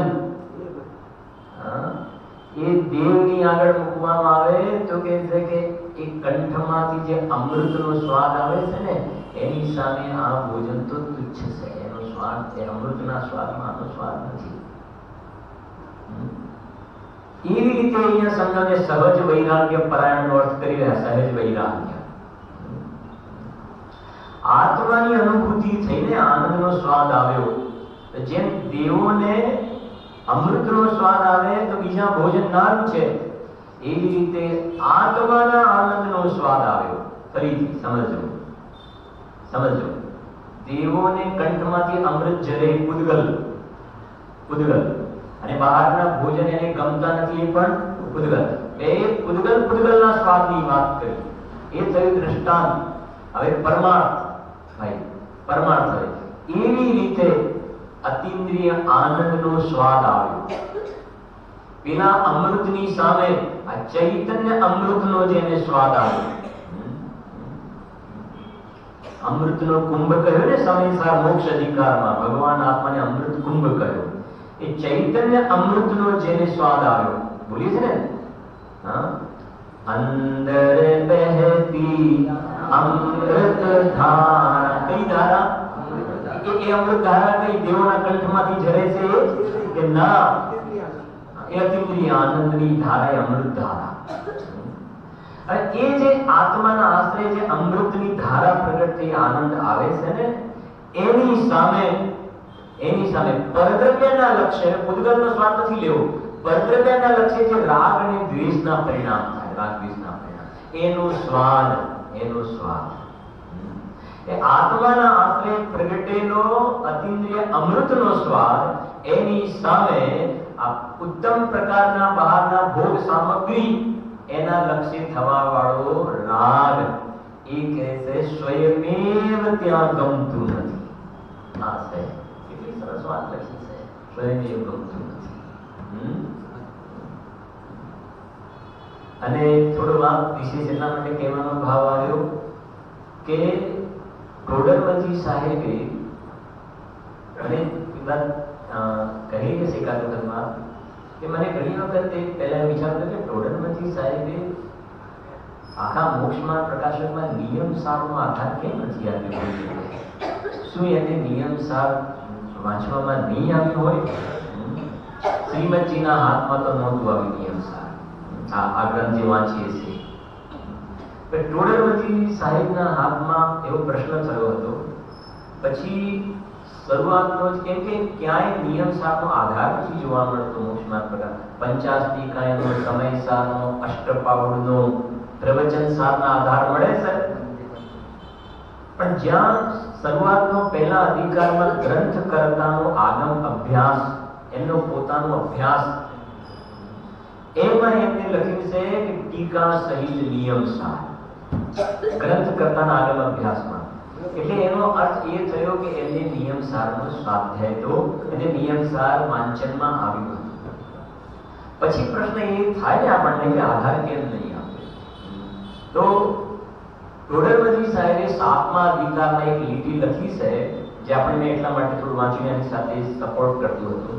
ત્યાં લખે છે, જેમ અમૃતના આસ્વાદી દેવને સ્વયમેવ અન્ય ભોજન રૂચતા નથી, તેમ અતિન્દ્રિય આનંદનો જેમને સ્વાદ આવ્યો એમને સ્વયમેવ બીજે ક્યાંય રૂચતું નથી.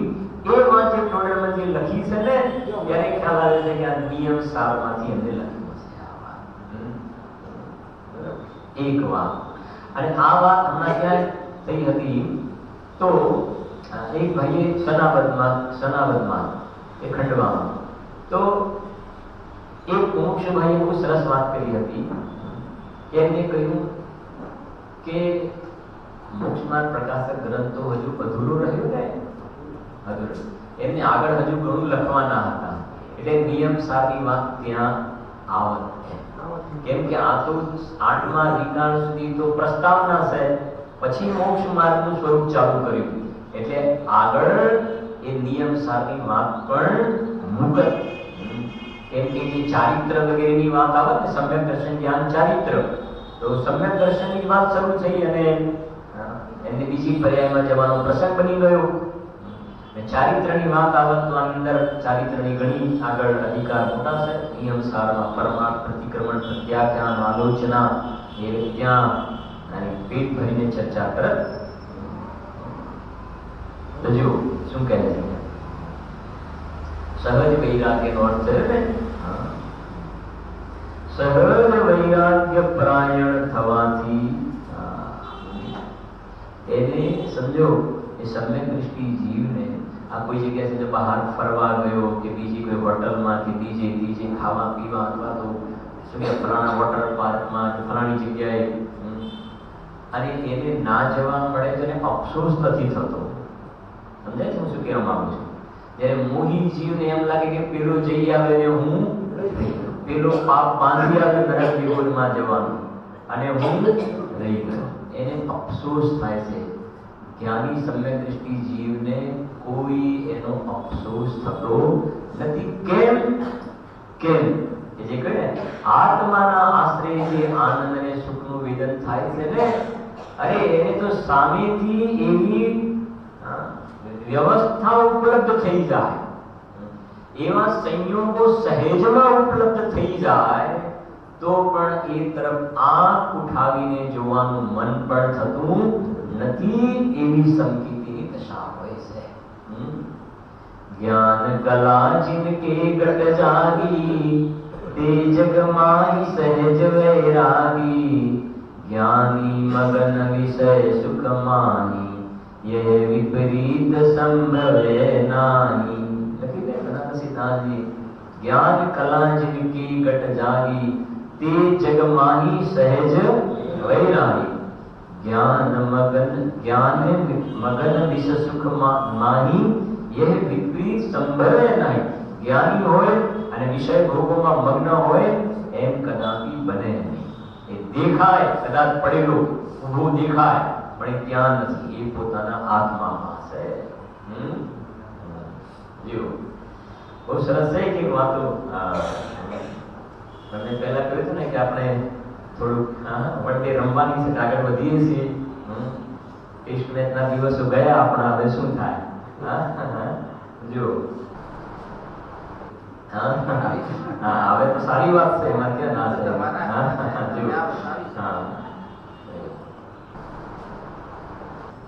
સંસાર ક્લેશથી થાકેલા ચિત્તવાળા થયા થકા સહેજ વૈરાગ્ય પરાયણ થવાથી. જો આ વાત ક્યાંથી આવી આપણે કે જે સિદ્ધ થયા ને, સિદ્ધ થયા તો કેવી રીતે સિદ્ધ થયા? ઋષભદેવથી માંડીને મહાવીર ભગવાન સિદ્ધ થયા ને, એ થયા તો કેવી રીતે સિદ્ધ થયા અને સિદ્ધ થયા તો શું થયું? આ એનો ખુલાસો ચાલે છે. તો પહેલો ખુલાસો આ ચાલે છે, સિદ્ધ થયા ભગવાન થયા તો કઈ વિધિથી થયા? જો સહેજ વૈરાગ્ય પરાયણ થવાથી દ્રવ્ય ભાવ લિંગને ધારણ કરીને. માને જો એમાં સમજો કે દ્રવ્ય ભાવ લિંગ ધારણ કર્યા વગર, મુનિ દીક્ષા અંગીકાર કર્યા વગર 3 કાળમાં કોઈનો પણ મોક્ષ થતો નથી. તીર્થંકરનો જીવ હોય તો પણ દ્રવ્યલિંગ ભાવલિંગ મુનિ દીક્ષા ધારણ કર્યા વગર મુક્તિ ન થાય, એક વાત. અને સમ્યક દર્શન વગર યથાર્થ મુનિ પણ નથી હોતું. પહેલા સમ્યક દર્શન હોય, સમ્યક દર્શન પૂર્વક યથાર્થ મુનિ પણ આવે અને મુનિ પણ ધારણ કર્યા વિના મુક્તિ ના હોય. સમ્યક દર્શન વગર યથાર્થ મુનિ પણ ના હોય અને મુનિ દીક્ષા અંગીકાર કર્યા વગર, મુનિ ધર્મ અંગીકાર કર્યા વગર મુક્તિ નથી હોતી. નિયમ છે. એટલે આપણે છડામાં કહ્યું ને, મુનિવ્રત ધાર અનંત બાર રેવતો ઉપજાયો નિજ આત્મ જ્ઞાન બિના સુખ લેશ ન પાયો. તો તમારી અને મારી વાત છે ને, મુનિવ્રત ધાર અનંત બાર ગ્રેવ્ય પૂજન. તો અનંત વાર મુનિ દીક્ષા તો અંગીકાર કરી, પણ સમ્યક દર્શન વગર, સમ્યક દર્શન વગર. એટલે કહે છે કે સમ્યક દર્શન પૂર્વક મુનિ દીક્ષા આગળ, ત્યારે પછીની વાત આવે છે. એટલે એ જે બે શબ્દ રહે ને, દ્રવ્ય ભાવલિંગને ધારણ કરીને. એટલે સમજો, દ્રવ્યલિંગ એટલે શું ને ભાવલિંગ એટલે શું? દ્રવ્યલિંગ એટલે જે મુનિરાજને 28 મૂળ ગુણ જે જોવામાં આવે, 5 મહાવ્રતના પરિણામ, 5 સમિતિ, 5 ઇન્દ્રિય વિજય, 6 આવશ્યક, 7 શેષ ગુણ, જે કહે ને અદંત ધોવન, ઉભા ઉભા આહાર, દિવસમાં એક વખત, અને આ પ્રમાણે કરપાત્રમાં આહાર લેશે, અદંત ધોવન, દાંત ધોવે નહીં, સ્નાન કરે નહીં. એ પ્રમાણે જે એમના 28 મૂળ ગુણ, જે શરીરની ક્રિયા, પરમાત્મા કહ્યા, એ જે શરીરની ક્રિયા, એ અને એ જાતિનો શુભ ભાવ, એ દ્રવ્યલિંગમાં છે. એ દ્રવ્યલિંગમાં. અને ભાવલિંગ કોને કહેવાય? કે આત્માના આશ્રય 3 ચોપડી કશાયનો અભાવ, અનંતાનુબંધી, અપ્રત્યાખ્યાન અને પ્રત્યાખ્યાન. આ 3 ચોપડી કશાયનો અભાવ થાય એટલે એટલી આત્મામાં આનંદ વધે, વિતરાગતા વધે, શુદ્ધિની એટલી વૃદ્ધિ થાય. તો 3 ચોપડી કશાયના અભાવ વાળી જે વિતરાગતા છે, એ ભાવલિંગ છે. એને પ્રચુર સ્વસંવેદન કહીએ છીએ. એ ભાવલિંગ છે. આવું દ્રવ્યલિંગ અને ભાવલિંગ ધારણ કર્યા વિના સિદ્ધ નહીં થાય. કેટલી વાર સંધિ છે આની. જો કે કોઈ એમ કહે કે મેં કપડા પહેરેલા છે, ઘરમાં બેઠેલો છું. સમ્યક દર્શન તો ઘરમાં હોય, સમજો. ચોથું ગુણસ્થાન સમ્યક દર્શન થયું ને, તો એક ચોપડી કશાયનો ભાવ થઈ ગયો. સમ્યક દર્શન તો ગ્રહસ્થને પણ હોય. ટોડરજી ગ્રહસ્થ હતા, દોલતરામજી હતા, બરાબર છે કે નહીં? તો એ ગ્રહસ્થને પણ સમ્યક દ્રષ્ટિ હોય, ઘરમાં રહેતો હોય. પછી 5મું ગુણસ્થાન આવે, 2 ચોપડી કશાયનો ભાવ. એ પણ ઘરમાં રહીને ધંધો વ્યાપાર પણ કરે, એવા પરિણામ પણ એને 5મા ગુણસ્થાનમાં હોય, ઘરમાં હોય, લગ્ન પણ કરે. 5મા ગુણ. પછી જ્યારે 6ઠું 7માની મુનિ દશાની વાત આવે, એટલે નિયમથી સમજો, મુનિ દશામાં 3 ચોપડી કશાયનો ભાવ કરે, અનંતાનુબંધી, અપ્રત્યાખ્યાન અને પ્રત્યાખ્યાન. હવે કોઈ એવું કહે, સમજ, એવું કહે કે જેમ ઘરમાં બેઠા બેઠા 1 ચોપડીનો ભાવ થયો, 2 ચોપડીનો ભાવ થયો, અને મને તો ઘરમાં ને ઘરમાં 3 ચોપડી કશાયનો ભાવ થઈ ગયો, પ્રચુર સ્વસંવેદન થયું, તો એમ 3 કાળમાં બની શકે. આ સમજાય છે નહીં? એટલે ખાલી ભાવલિંગ નથી લખ્યું, સમજો. એની સાથેનો વ્યવહાર પણ બતાવ્યો. ભાવલિંગ અને સાથે બહારમાં નિયમથી દ્રવ્યલિંગ હોય ને. એટલે કોઈ એમ કહે કે ઘરમાં ને ઘરમાં અમને તો ભાવલિંગ આવી ગયું, 3 ચોપડીનો ભાવ થઈ ગયો, તો એમ ના બને. જેમ કોઈ કે મને સમ્યક દર્શન તો પ્રગટ થઈ ગયું, પણ મને માંસાહારની આદત છે, તો કે એવું ના બને. કુદેવાદીને પૂજવાની આદત છે, હવે એમ ના બને. સમજાય છે? એવી રીતે મુનિ દીક્ષા અંદરમાં મને 3 ચોપડીના અભાવની વિતરાગતા છે, અને મારે કપડા વગર તો મારે ચાલે જ નહીં, ઘરમાં રહ્યા વગર તો ચાલે નહીં, તો કહે છે કે એ નક્કી છે કે તને અંદરમાં ભાવલિંગ નથી, સમ્યક દર્શન નથી તને. હવે સમજો, દ્રવ્યલિંગ ભાવલિંગની વાત છે ને. દ્રવ્યલિંગ ભાવલિંગ, સમજો, ભાવલિંગ હોય ને, તો તો એ વખતે બહારમાં દ્રવ્યલિંગ તો હોય ને હોય જ.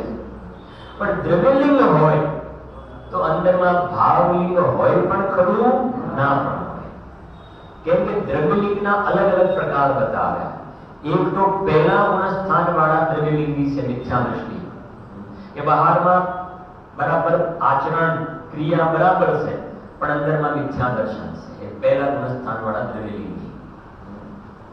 પછી સમ્યક દર્શન થયું, ચોથું ગુણસ્થાન, અને બહારમાં દ્રવ્યલિંગ જોવામાં આવે. પણ એ કહે છે, સમજો, ધ્યાનથી સમજો, ક્રિયા સમજો, ક્રિયા જે છે છઠ્ઠા ગુણસ્થાનની, ચોથા ગુણસ્થાન વાળા દ્રવ્યલિંગ એટલે શું?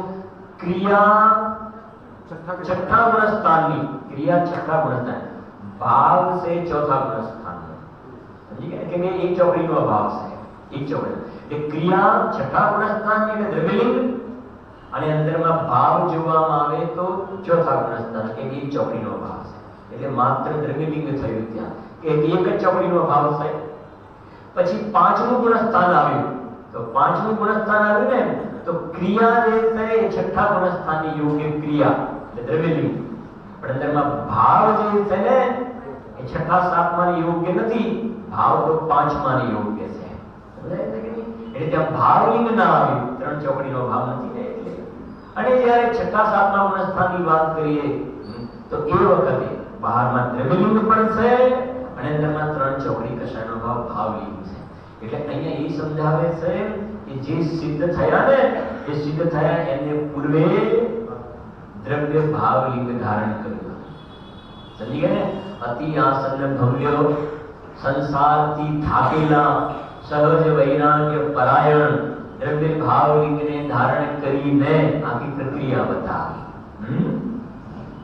આમાંથી આપણને શું શું લાગે છે જરા જોતા જવું. અને મારે જટ મોક્ષે જાવું છે, જટ મોક્ષે જાવું છે, તો આનું કઈ ફીચર્સ આપણને લાગે? સંસારમાં થાક લાગ્યો છે કે નથી લાગ્યું? હવે બીજી પર્યાયમાં જવાના નંબર આવી ગયા તો એ આપણને શું ગમે છે એ નક્કી કરવું જોઈએ ને. હા, એક બાજુ તો એમ પણ ને, દિવસે દિવસે આ શરીરની ઉંમર થતી જાય છે, વૃદ્ધ થતો જાય છે, અને ઈચ્છાઓ તરુણ થતી જાય છે. ઈચ્છાઓ તરુણ ખ્યાલ આવે છે ને? જગત ને એવું કહે છે ને, માણસ ગરડો થાય એટલે ખાવાનો બહુ શોખ થાય, એવું કહેવાય છે ને કઈ કે અલગ અલગ આ ખાવું છે, આ ખાવું છે, આ ખાવું છે. એ તો ખાવાના શોખ કહ્યા ને, એ સિવાય પણ કેમ કે આત્મા અનુભવ નથી, બીજી પર્યાયમાં જવાના ટાણા આવ્યા એટલે એને ભોગવવાની વૃત્તિ છે ને તીવ્ર થતી જાય છે. સમજાય છે? એટલે અહીંયા કહે છે કે તને સંસારથી ક્યાં થાક લાગ્યો છે? તારે તો હજુ તો સંસારને બરાબર ભોગવવો છે. જગ વિષયો મેં આ તો શરીર કામ નથી કરતું, દોડધામ નથી થતું, હાથ પગ કામ નથી કરતા, એટલે હાથમાં જીનવાણી લઈને બેઠો છે. એને કે દેવે કહેવાય ને. બાકી જો હમણાં પાછો એવું થઈ જાય તો પાછો દુકાન પર દોડે, પાછો ધંધો કરવા દોડે. આ તો ડોક્ટરે કહ્યું છે કે તમે 2 મહિના સુધી તો બિલકુલ પથારીમાંથી ઊભા નહીં થવાનું, એટલે હાથમાં સાફ, એટલે સીડી સાંભળે છે. અને 2 મહિના પછી ડોક્ટર છૂટ આપે એટલે જો એ મંદિરે જાય છે કે વધારે ટાઈમ જીનવાણીનો સ્વાદ થાય કે દુકાન ક્યાં તેને સમય જાય છે વધારે. જો આપણા કાકા કહેતા હતા કે કરીને દુકાનમાં ઉંદરો થશે, દુકાન બહુ વાગી છે ને, ઉંદરો થશે, અને એનો છોકરો બિલાડી પાડશે, પછી બિલાડી શું કરશે ખ્યાલ આવે છે કે નહીં? અને તો સીધી વાત છે કે પરિણામનું ફળ ના મળે તો 14 બ્રહ્માંડે પણ આપણા અચલજી તો કહેતા હતા અહીંયા 3 વર્ષ રૂપિયા મને અવધિ જ્ઞાન થાય તો હું કહી દઉં કે આ બધા દુકાન આગળ તમારે ઢોર ઢાંખર આવી ઉભા રહે છે ને, એટલે ઊંટ ગાડી ને બળદ ગાડી એમાં બધા બાંધેલા હોય છે ને, આ કોણ કોણ છે? કહેવાનો ભાવ સમજાય છે કે નહીં? ગુરુદેવ પણ કહેતા વાણિયા મોટા ભાગે મહિને તો ઢોરમાં જવાના, પશુમાં જવાના. કેમ કે આખો દિવસ ધંધામાં માયાછા, છલ કપટ, આડોડાઈ, જે ગ્રાહક આવે ને તો તમે ઘરના છો એટલે તમારા માટે આટલું તમને ઘરમાં નથી પડતું, આમ તેમ બધું કરે ને. માયાચાર જૂઠા બોલવાના પરિણામ છે, એનાથી શરીર તો આડા પડે. કેમ કે એવો તો કોઈ નિયમ નથી ને કે ખોટું બોલે ને એનું પુણ્યનો બંધ થાય, જૂઠું બોલે ને એનાથી પુણ્યનો બંધ થાય, એવું તો બને જ નહીં કોઈ દિવસે. અને વર્તમાનમાં તને જે ધન મળે છે એ તો પૂર્વના પુણ્યના ઉદયથી મળે છે. અત્યારે તું પાપ કરે છે એ થોડું ધન મળે છે.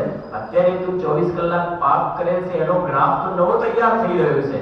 એ તો તું ગ્રાફ જોવે ને અને એના ચિત્રો જોવે તો તું ડરી જાય.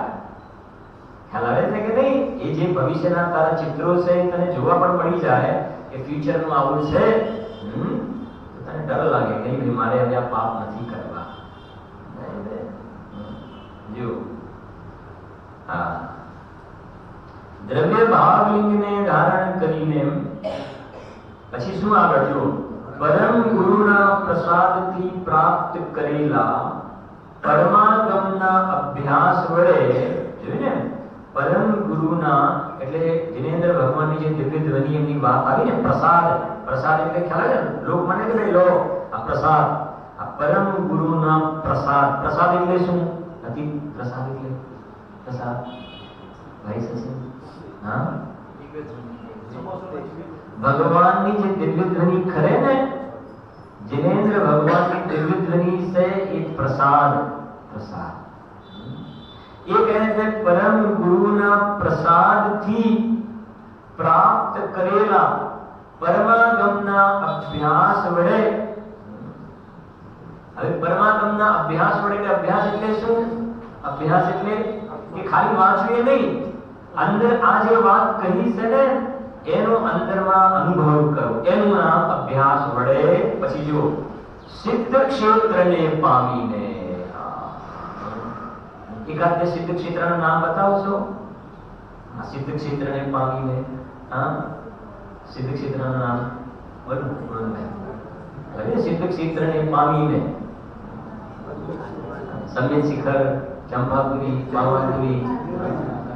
હા સિદ્ધ ક્ષેત્ર એટલે આ સિદ્ધ ક્ષેત્ર એટલે પોતાનો ભગવાન આત્મા એવું નહીં, બધી જગ્યાએ આત્મા નહીં, એમ ખ્યાલ આવે છે કે હા. અભ્યાસ વડે સિદ્ધ ક્ષેત્રને પામીને એટલે આ જે વ્યવહાર છે ઉપર જે સિદ્ધ થયા ને એ સિદ્ધાલય જે છે ને, સિદ્ધાલય 45 એ સિદ્ધ ક્ષેત્ર છે. જ્યાં સિદ્ધ ભગવાન રહે ને સિદ્ધ ક્ષેત્ર કહેવાય. સમજાય છે? જ્યાં સિદ્ધ ભગવાન બિરાજમાન છે અહીંયાથી તો સિદ્ધ થયા, જ્યાંથી અહીંયા આપણે જે કહીએ ને આ સિદ્ધ ક્ષેત્ર, ચંપાપુરી સિદ્ધ ક્ષેત્ર, તો ત્યાંથી વાસુપૂજ્ય ભગવાન મોક્ષ ગયા એટલે સિદ્ધ ક્ષેત્ર. પણ ત્યાં ઉપર જ્યાં બિરાજ્યા છે અત્યારે સિદ્ધ ભગવાન એને શું કહેવાય? એ સિદ્ધ, જ્યાં જે સ્થાન પર સિદ્ધ ભગવાન રહે સિદ્ધ ક્ષેત્ર નહીં કહેવાય, જ્યાંથી થયા એ કહેવાય, અને જ્યાં રહે ના કહેવાય. થોડું હોય હા. અને ખરેખર તો કહીએ ને તો આપણે 12 અંગમાં આવે છે કે એની અંદર એક અંગ આવે છે, એમાં 14 પૂર્વમાં 12 અંગમાં એક આવે છે 5 પેતાલા સમવાયાંક કે અંદર છે સરખા સરખામાં 5 પેતાલા. એટલે એક તો જે છે નરકની અંદર પહેલા નંબરનું જે નરક છે ને એમાં સીમંતક નામનું ઇન્દ્ર બિલ છે, એ 45 લાખ યોજનનું છે. પછી આ મધ્ય લોકમાં આવીએ ને તો આપણો અઢી દ્વીપ છે મનુષ્ય લોક, એ પણ 45 લાખ યોજનનો. બે 45 લાખ યોજનના ઉપર જાઓ સ્વર્ગ લોકમાં તો પહેલું સૌધર્મ ઇન્દ્ર, એના રુજુ નામનું ઇન્દ્ર વિમાન, મેરુ પૂરો થાય ને માથાનો વાળ પછી તરત શરૂ થાય છે, એ 45 લાખ યોજનનું રુજુ નામક ઇન્દ્ર વિમાન.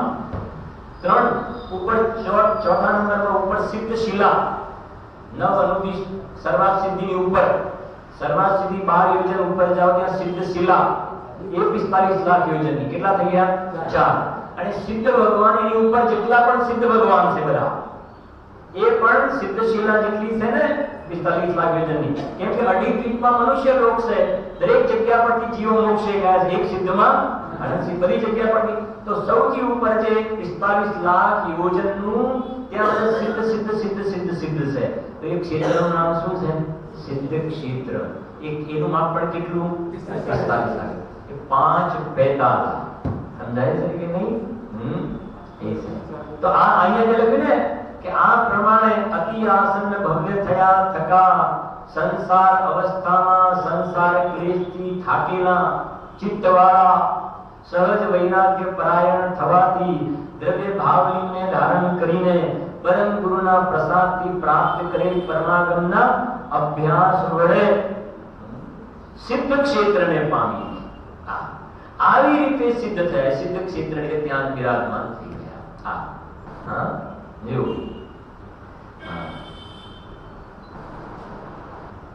એ ભવિષ્યમાં કાલે વાત ને ક્યારેક ફરી મળવાનો યોગ છે ને, શિબિર જેવું ક્યારેક આપણે યોગ હશે ને, તો એમાં જ્ઞાન માર્ગમાં મતિ જ્ઞાન, શ્રુતિ જ્ઞાન, અવધિ જ્ઞાન, મનોત્રેય જ્ઞાન, કેવલ જ્ઞાન, એના જે ભેદ પ્રભેદ, એમાં દ્વાદ શાંગ 12 અંગ, એનું કેવી રીતે કયા અંગમાં ને કયા પૂળમાં ક્યાં શું કેવું હોય, બહુ સુંદર પ્રકરણ છે. હમણાં મારે ત્યાં ચાલુ પણ કરું અને હિંમતનગર શિબિરમાં લેવાનો પણ થોડો ભાવ અત્યારે છે, પણ બહુ સુંદર મજાનું પ્રકરણ છે જ્ઞાન માર્ગના સમ્યક જ્ઞાન ચંદ્રિકાના અંતર્ગત. એની ચર્ચા કરીશું આપણે ક્યારેક. હા જો શું કહે છે, અભ્યાસ વડે સિદ્ધ ક્ષેત્રને પામીને અવ્યાબાદ એટલે બાધા રહિત. હવે જો બાધા રહિત, સકળ વિમળ, સર્વથા નિર્મળ. બાધા રહિત એટલે ને આપણે તો આ બહારના વિષય ભૂમિ સામગ્રીઓ એમાં બિલકુલ બધું પ્લાન કર્યું હોય, ક્યાંક જવાનું, બહાર ગાર્ડનમાં જવાનું કે રિસોર્ટ ઉપર જવાનું પ્લાનિંગ કરી હોય, એટલામાં નવા વિવાહી આવી જાય. પછી મનમાં એમ પણ કહે ને, એક ફોન કર્યો હતો એમ કે બિલકુલ તૈયાર કર્યું હતું ને, અને એકદમ જ ઓચિંતા આવી ગયા. બીજું કોઈ ઓર્ડિનરી હોય તો કે કામ કરજો, તમે કાલે આવજો. પણ એ શું થાય, ખ્યાલ આવે છે કે તો અંદરમાં એના કરતે કમસે કમ ફોન પહેલા જણાવ્યા. અત્યારે તો ફોન ની વ્યવહાર, અત્યારે ફોન કર્યા વગર તો શહેરમાં કોઈ આવતું નથી, આમ તેમ કઈ ના કઈ વિચાર દોડે ને. મારી બતાવવાનું છે કે આ બધા ઇન્દ્રિય સુખમાં બાધા આવે છે. શું થાય છે? બાધા આવે કે સરસ મજાની ચા બનાવજો, ફલાણું બનાવજો, અને જીવ પીવા માટે બેઠા ને એમાં ફટે માખ આવીને પડી ગઈ. તો શું આવી ગઈ? ત્યાં બાધા. લગ્નમાં આવું પહેરશું, ને આગળના દિવસે ઘરમાં મરણ થઈ ગયું. જૂઠે જગકે બધા આવું પહેરશું, અને કાં તો પોતે જ બીમાર થઈ જાય અને હોસ્પિટલના કપડા પહેરવા પડે. આવું બનેલી છે ઘટનાઓ, છે કે નહીં? એટલે આ બધા ઇન્દ્રિય સુખમાં તો બાધાઓ છે બધી. જ્યારે ભગવાનને જે સુખ પ્રગટ્યું એની અંદર નો ડિસ્ટર્બન્સ. આ નથી આવતું પેલા ફોનમાં કે ટીવી ની અંદર પેલું સોરી ફોર શું કહેવાય, સોરી ફોર ઇન્ટરપ્શન, બાધા કે લીએ ખેદ હે, બાધા કે લીએ. એવું ભગવાનને કહેવું પડે. કેવલ જ્ઞાન પ્રગટ થયા પછી સુખ પ્રગટ થાય, બાધા કે લીએ ખેદ હે, વરસાદ ઘણો છે, તોફાન ઘણું છે, શું કે સુનામી આવ્યું છે સિદ્ધાલયમાં. સમજાય છે? આ એવા સુખની વાતો ચાલે છે. જો ભાઈ હતી અત્યારે અતિક રોજ ગાંધીનગર થી આવે છે, આપણે મજરાથી તળોદાવા વાળો રસ્તો છે, એમાં પેલી ઈયળ ચુડવેલો પડી જાય ને, તો ખૂબ પડી ગયેલી છે. તમે પણ સાધનમાં જાઓ ને ગાડીમાં, એ હંમેશા મજરાવાળા રસ્તે નથી આવતો, પ્રાંતિક થઈ અને ટર્ન થઈ, કેમ કે એ રોડ ઉપર ઘણી પડેલી છે. અને જિંદગી જે શક્તિ પ્રમાણ બચવા એવું ખોટી મારા નિમિત્તે શું કામ હિંસા થાય? ખ્યાલ આવે છે? તો ભલે થોડો ટાઈમ વધારે લાગે, તો એ આપણો ટર્ન કરીને આવે છે. મારે બીજી વાત કહેવી છે કે આ રોડ ઉપર રોજ આવતા હતા, એમાં બાધા આવી કે ના આવી? બાધા આવી. સિદ્ધ ભગવાનની બાધા આવે કે ત્યાં આગળ સિદ્ધોનું સુખ છે ને હવે ફરી રાત દિવસ થોડો ચાલુ થઈ ગયું છે ને થોડીક આવડે ડિસ્ટર્બન્સ, એવું નથી. એટલે અવ્યાપાદ સુખ, કોઈ બાધા આવી એમાં. જો 2-5 મિનિટ ઉપર લઈ લો, રવિવાર છે વાંધો નથી ને? જો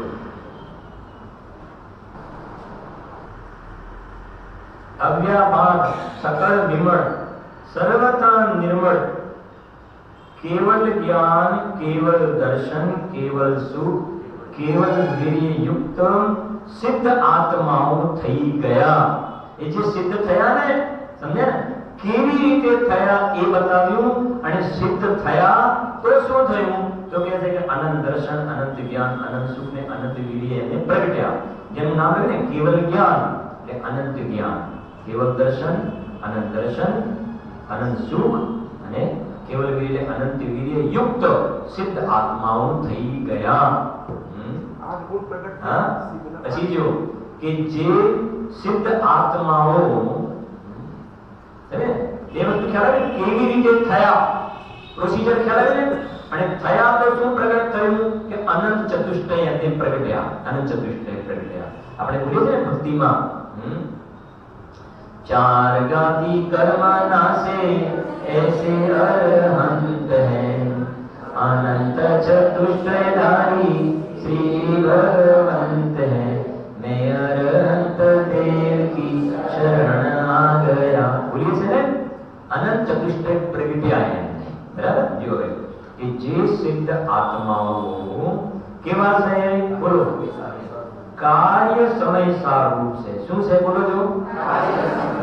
પછી શું લખ્યું છે, કાર્ય શુદ્ધ. કે જે સિદ્ધ આત્માઓ કાર્ય સમય સારૂપ છે, કાર્ય શુદ્ધ છે, આટલું, બરાબર. હવે આગળ સાંભળજો. આ ગાથાની જે પહેલી લીટી છે ને, જેવા જીવો છે સિદ્ધિગત તેવા જીવો સંસારી છે. હવે સમજાવે, સાંભળજો. જેવા, સાંભળજો હવે, જેવા તે સિદ્ધ આત્માઓ છે, કેમ કે ગાથામાં તો કહે જેવા જીવો છે સિદ્ધિગત, સિદ્ધ ભગવાન કેવા છે ને કેવી રીતે એનું વર્ણન કર્યું. હવે ગાથાને જોડો કે જેવા તે સિદ્ધ આત્માઓ છે તેવા જ, તેવા જ કોણ, શુદ્ધ નિશ્ચયથી. હવે અભિપ્રાય ખોલ્યો. શુદ્ધ નિશ્ચયથી ભવવાળા સંસારી જીવો છે. શુદ્ધ નિશ્ચયથી એવા કોણ છે, ભવવાળા સંસારી જીવો છે. મને આ મોહ રાગ દ્વેષ કષાયોમાં ડૂબેલા અવલીન, મોહ રાગ દ્વેષમાં ડૂબેલા જીવો પણ જેવા સિદ્ધ ભગવાન અનંત ચતુષ્ટયથી શોભાયમાન છે ને, આ સંસારી જીવોને પણ શુદ્ધ નયથી જોવામાં આવે, વ્યવહારથી નહીં, પર્યાયને નહીં જોવાની. તમારે દ્રષ્ટાંત આપીને તમે વીંટીને સોનાની ચેઇનને વેચવા માટે જાઓ તો સોની શું જોવે છે, સોનું. એમ અહીંયા કહે છે શુદ્ધ નયથી આ દરેક જીવને જોવામાં આવે તો મોહ રાગ દ્વેષ જોવામાં આવશે નહીં. ક્યારે? કે જે વખતે મોહ રાગ દ્વેષ છે એ વખતે. કેમ કે આ સંસારી જીવને જોવાના છે ને. જો કે તેવા જ શુદ્ધ નિશ્ચયથી ભવવાળા એટલે સંસારી જીવો છે, જે કારણે તે સંસારી જીવો સિદ્ધ આત્માઓ જેવા છે. જે કારણે એટલે શુદ્ધ નિશ્ચયથી તે સંસારી જીવો સિદ્ધ આત્માઓ જેવા છે, તે કારણે એટલે શુદ્ધ નિશ્ચયથી તે સંસારી જીવો કેવા છે, જન્મ જરા મરણથી રહિત. હવે સિદ્ધ ભગવાનને જન્મ હોય કે ના હોય, ના હોય. તો મારો પણ જન્મ નહીં. સિદ્ધ ભગવાનની સાથે સિદ્ધ ભગવાનને સર્વથા જન્મ ના હોય, સર્વથા. અને મને શુદ્ધ નિશ્ચય નહીંથી જોવામાં આવે તો મારો જન્મ નહીં. કેમ કે શુદ્ધ નિશ્ચય નહીંથી હું કારણ પરમાત્મા, રોજ બોલે નિજ કારણ પરમાત્મા. આ પર્યાયને નહીં જોવાના, અંદરમાં પર્યાય વગરનું દ્રવ્ય. તો સિદ્ધ ભગવાનને જન્મ હોય ના, તો બોલે છે મારે જન્મ નહીં, એ આગા. તો સિદ્ધ ભગવાનને જેમ જન્મ નહીં એમ મારો જન્મ નહીં. સિદ્ધ ભગવાનને મરણ હોય ના, તો શુદ્ધ નિશ્ચય નહીંથી મારું પણ મરણ નહીં. સિદ્ધ ભગવાનને જરા એટલે ગળપણ હોય, રોગ હોય ના હોય, તો મારામાં ગળપણ પણ નહીં, રોગ પણ નહીં. શુદ્ધ નિશ્ચય નહીંથી માં દ્રષ્ટિનો વિષય, સમ્યક દર્શનનો વિષય આવો છે. જન્મ જરા મરણથી હું રહિત છું. જેવા જીવો છે સિદ્ધિગત તેવા જીવો સંસારી છે. જેથી જન્મ મરણાદિ રહિત, અને એ નાસ્તિથી વાત કરીએ, એનાથી રહિત અને અસ્થિથી જો રહિત અને સમ્યક્ત આદિ 8 ગુણોની પુષ્ટિથી તુષ્ટ છે. 8 ગુણો લખ્યા છે. સમ્યક્ત સિદ્ધ ભગવાનના 8 ગુણો પ્રગટ્યા ને. એક સમ્યક્ત અનંત જ્ઞાન, અનંત દર્શન, અનંત વીર્ય, સૂક્ષ્મત્વ, અવગાહન, અગુરુલભ અને અવ્યાપાન. એ 8 ગુણોની સમૃદ્ધિથી आनंदमय से। कौन? सिद्ध भगवान। तो सिद्ध भगवान एवं संकित दर्शन ज्ञान गुरु लघु अवगाना सूक्ष्म वीर जवान गिरा बाल गुण सिद्ध के। सिद्ध भगवान ना जे 8 गुण कहे ने એ દ્રવ્ય જન્મ જરા મરણ થી રહિત છે અને 8 ગુણોથી અલંકૃત છે, શોભાયમાન છે। એવી જ રીતે શુદ્ધ નિશ્ચયથી હું પણ વર્તમાનમાં જન્મ જરા મરણથી રહિત છું અને હાલ હું વર્તમાનમાં 8 ગુણોથી શું છું? શોભાયમાન, અલંકૃત છું। મારે સમ્યક દર્શન પ્રગટ નથી કરવા। શું બોલો છો? તમારે બોલવામાં ભૂલ પડી કે ના? બોલવામાં ભૂલ નથી પડી। સમ્યક દર્શન પ્રગટ કરવાની તો પર્યાયની વાત છે। સિદ્ધ ભગવાનની જેમ સમ્યક દર્શન પ્રગટી છે ને, તો શુદ્ધ નિશ્ચયથી જોવામાં આવે તો મારી સમ્યક દર્શન પ્રગટ નથી કરવાનું।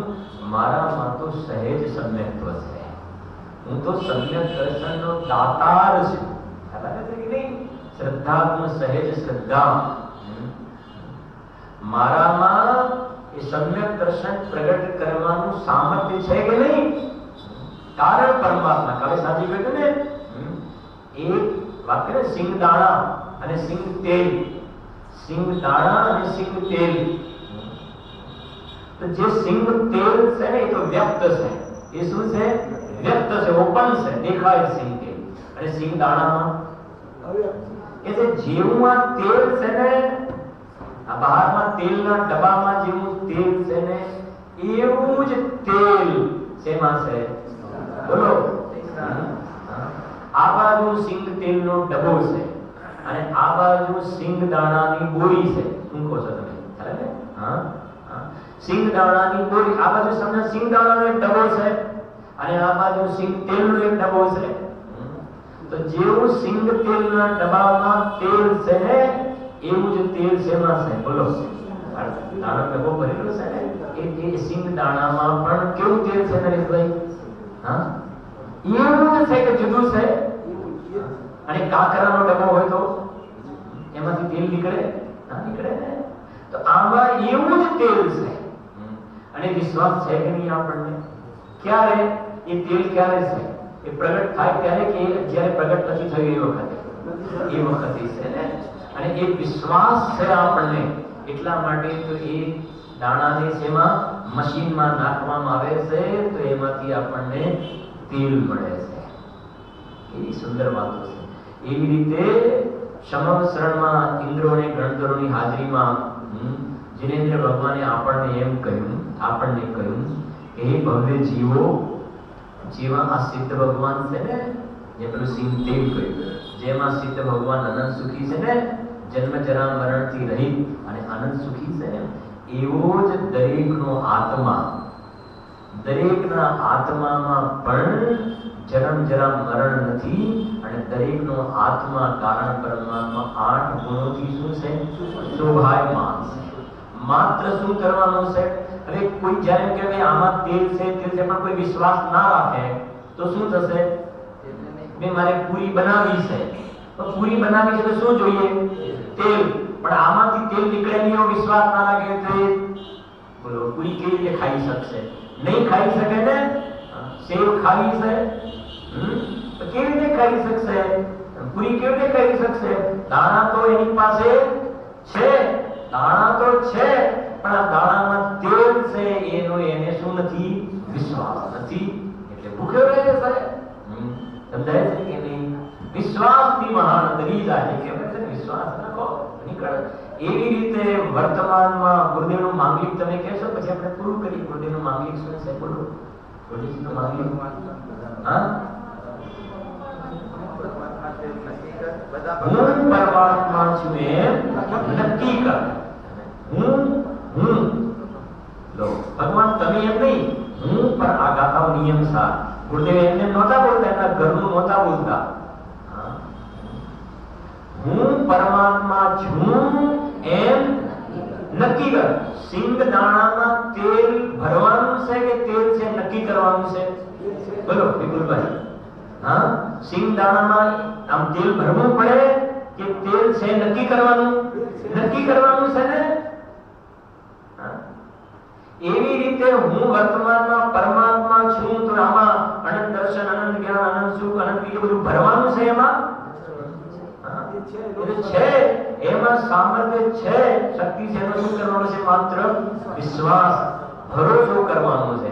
તો જેમ ભરોસો કર્યો એમાંથી તેલ નીકળ્યું અને સેવ પૂરી બનાવીને ખાધા અને પેટ ભર્યું. એવી રીતે જેને હું વર્તમાનમાં ભગવાન છું એવો વિશ્વાસ કર્યો, જીવો પર્યાયની અંદર શુદ્ધિની ઉત્પત્તિ થઈ, વૃદ્ધિ થઈ અને અલ્પકાળના જીવ ભગવાન બની જાય. અને થોડીક શુદ્ધિની વૃદ્ધિ કરીને હવે થઈ પણ ગઈ છે આપણી ગાથા. તો શુદ્ધિની વૃદ્ધિની થોડી વાત કરી દઉં કે લઈશું હવે સાંજે આટલું પાછી લીધું, પછી એને 10 મિનિટ થશે. જો આટલું કરીએ છીએ આપણે ગાથા વાંચી લઈએ છે. 47 ગાથા 42. જેવા જીવો છે સિદ્ધિગત, તેવા જીવો સંસારી છે. જેથી જન્મ મરણાદિહીન આવી ગયું ને અષ્ટગુણથી શું છે? સંયુક્ત છે. અષ્ટગુણોથી અલંકૃત. પ્રાકૃતમાં અને સંસ્કૃતમાં તો અલંકૃત શબ્દ વાપરે છે. 8 ગુણોથી આ આત્મા કેવો છે? જેમ અલંકૃત કહેવાય છે ને, શોભાયમાન છે વર્તમાનમાં. ન શોભે એવો નથી શોભાયમાન છે. અને એનો ખુલાસો જેવા જીવો છે સિદ્ધિગત, તેવા જીવો સંસારી. તો કયા નહીંથી એક શુદ્ધ નિશ્ચય નહીંથી જોવામાં આવે તો તું વર્તમાનમાં સિદ્ધ સમાન સદા પદ. આવા શુદ્ધ આત્માની સર્વે જીવો અનુભૂતિ કરી અને જે વિધિ બતાવી છે હૃદય ભાવની ધારણ કરીને કાર્ય સમય સાથ કાર્ય શુદ્ધ જીવ થાય એવી મંગલ ભાવના સાથે